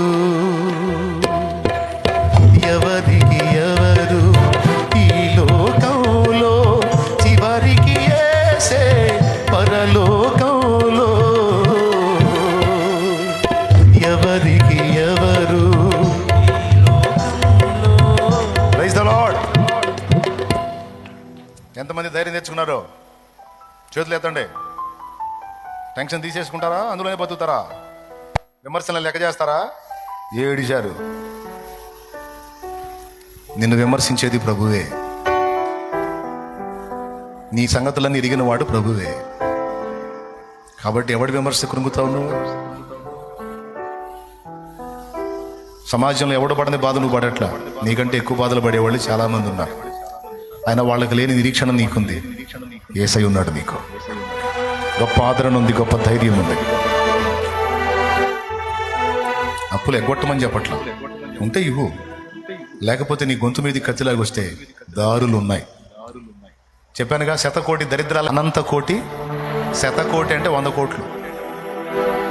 అర్థమైందా? అది 100 కోట్ల దరిద్రాలకి అనంత కోటి అంటే లెక్కలేనని ఉపాయాలు. అరే అన్యుడికి అంత నిరీక్షణ ఉంటే క్రీస్తునందున్న మనకి అంత బలం ఉండాలండి. లేవు, దారులు లేవు. నీకు కనపడకపోవచ్చు, ఏసై చూపిస్తాడు ఏదో దారి. అరే చూపించేదాకా ఆగాలిగా, ఓపిక పట్టాలిగా, మొరపెట్టుకోవాలిగా, ధైర్యం తెచ్చుకోవాలిగా. అనండ్రా అనండి, నా దేవుడు కార్యం చేస్తాడని కూడా తిరగాలిగా. ఒక మాట అంటే నేను తట్టుకోలేకపోతుంటే, మనసులో 3 రోజులు వండుకుంటుంటే, తినుమా అనుకుంటుంటివి, రోగాల పాలవుతుంది. ఏంది పద్దాకలా? వదిలేస్తారా? ధైర్యం తెచ్చుకుంటారా? తెచ్చుకోకపోతే అంతే ఉండండి. నాకే ధైర్యంగా ఉండాలి. ఎట్లా బతకాలి? చెప్పు తీసుకొని ముఖం మీద తన్నినట్టు. చెప్పండి అందరూ, ఎట్లా బతకాలి? చెప్పు తీసుకొని ముఖం మీద, ఏది అన్నోళ్ళ ముఖం మీద పెట్ట తన్నినట్టు బతకాలి. నువ్వు దిగులు పడి ఏడ్చే కొద్ది అంటా ఉంటారా నేనోళ్ళు. వాళ్ళ ముందు తల ఎత్తుకొని ధైర్యంగా దేవుని బట్టి మయం పరిస్థితి నిలబడా. అన్నోళ్ళు మూత పడకపోతే అప్పుడు అడుగు, అయ్యేనోళ్ళు నిన్ను పొగడకపోతే అప్పుడు అడుగు. పలుగాకి లోకం వదిలే, కళ్ళు మూసుకొని ప్రార్థన చేద్దాం. పరిశుద్ధ ప్రభువా, నీకు వందనాలు. మా బిడ్డలు దీవించి ఈరోజు నువ్వు మాట్లాడిన ప్రతి మాట బిడ్డల హృదయాల్లో స్థిరపరచు. పిరిగితనం, భయం, చింత, వేదన, ఆందోళన తీసివేయి. మా నీతి నువ్వే, మా జ్ఞానము నువ్వే, పరిశుద్ధత నువ్వే, విమోచన నువ్వే. అయినప్పటికీ మేము కూడా నీతి ప్రవర్తన కలిగి బ్రతకాల్సిన మాట వాస్తవమే. కానీ ఏదైనా అతి మంచిది కాదని ఈరోజు మాట్లాడావు. అతి విషయంలో మెళకుగా ఉండాలని మాట్లాడావు. అతి సున్నితత్వం, అధిక నీతి, అధిక జ్ఞానాన్ని ప్రదర్శించొద్దని మాట్లాడావు.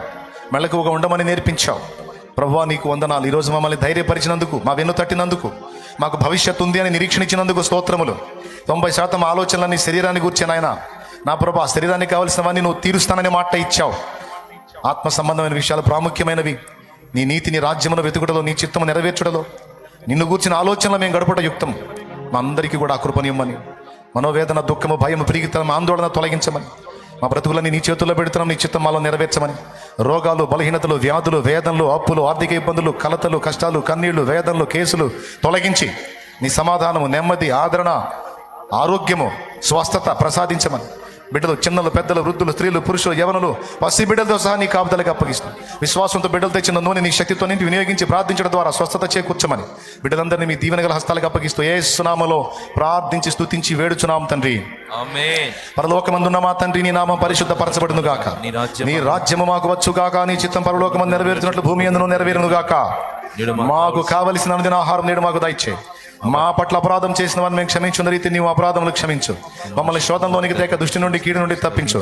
ఎందుచేతనగా రాజ్యము, బలము, మహిమ, శక్తి సర్వం నిరంతరం నీవై ఉన్నావు తండ్రి. ఆమేన్. మన తండ్రి అయిన దేవుని ప్రేమ, ఆయన ప్రియ కుమారుడు, మనందరి ప్రాణ ప్రియుడైన యేసయ్య శాశ్వత నిత్య కృప, పరిశుద్ధాత్మతోడి మనోహర దివ్య సహవాసం, సమాధానం సమకూడిన మనకు సకల పరిశుద్ధులకు సార్వత్రిక సంగమంతరికి సదా తోడే మనందరం నిత్యత్వంలో చేరు పర్యంతం మనల్ని నడిపించును గాక. ఆమేన్. మనల్ని ధైర్యపరిచిన దేవునికే స్తోత్రం, స్తోత్రం, స్తోత్రం, స్తోత్రం. పిరిగితనం మనలో నుండి తొలగించిన దేవునికే స్తోత్రం, స్తోత్రం, స్తోత్రం. మనకు వాగ్దానం ఇచ్చిన దేవునికే, స్తోత్రం, స్తోత్రం, మన స్తోత్రం. ప్రార్థనలు విన్నానన్న దేవునికే, స్తోత్రం, స్తోత్రం, స్తోత్రం. బదులిస్తానన్న దేవునికే, స్తోత్రం, స్తోత్రం. బదులిచ్చిన దేవునికే, స్తోత్రం, స్తోత్రం. ఆశ్చర్య కార్యములు జరిగించిన దేవునికే, స్తోత్రం, స్తోత్రం. అద్భుత స్వస్థతలు జరిగించిన దేవునికే, స్తోత్రం, స్తోత్రం, స్తోత్రం. మనోధైర్యాన్ని, ఆత్మబలాన్ని ఇచ్చిన దేవునికే. స్తోత్రం, స్తోత్రం, స్తోత్రం, స్తోత్రం. ఆమేన్. హల్లెలూయా, హల్లెలూయా, హల్లెలూయా, హల్లెలూయా, హల్లెలూయా. హల్లెలూయా. పోండి, ఇక ధైర్యంగా పోండి, ధైర్యంగా ఉండండి. ఓకేనా? ఏమైనా ప్రకటనలు ఉన్నాయా?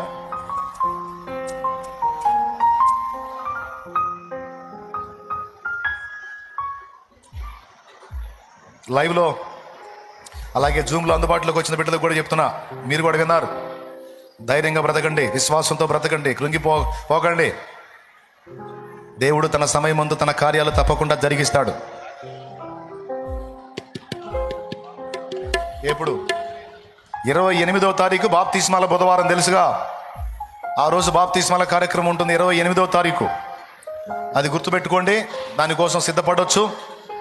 ఓకే, సిద్ధపడి ఆ రోజు కలవడానికి ప్రయత్నం చేయండి. పాప క్షమాపణ, ఆత్మరక్షణ. ఏం చేయమంటావు? ప్రార్థన చేయమంటావా? వెనక్కి వస్తా, అటు వస్తా. మీ అందరికి వందనాలు. చెప్పిన మాటలు తీసుకోండి, ధైర్యం తెచ్చుకోండి. దేని గురించి కూడా దిగులు పడవాకండి, చింతపడవాకండి. చింత వల్ల పేషెంట్లు అవుతారు, రోగులు అవుతారు, రోగాలు బావు. చింత వదిలేసి దేవుని బట్టి ధైర్యం తెచ్చుకుంటే ఉన్న రోగాలు కూడా తగ్గిపోతాయి, రిపోర్ట్లు మారుతాయి. ఏమంటావు? అది గుర్తుపెట్టుకొని జాగ్రత్త పడండి. మీ అందరికీ నా దేవుని కృప తోడుగా ఉండును గాక. ఇంతే సంగతులు. లైవ్లో జూమ్లో ఉన్న వాళ్ళు కూడా వందనాలు. నూనె కోసం చేసాపో రాసుకొని ప్రార్థన చేయండి, జవాబిస్తాడు దేవుడు. God bless you. దేవుడు మీకు సమాధానం ఇచ్చును గాక. ఆమేన్. వెనక అటు బ్యాక్ సైడ్కి వస్తున్నారు చూడు.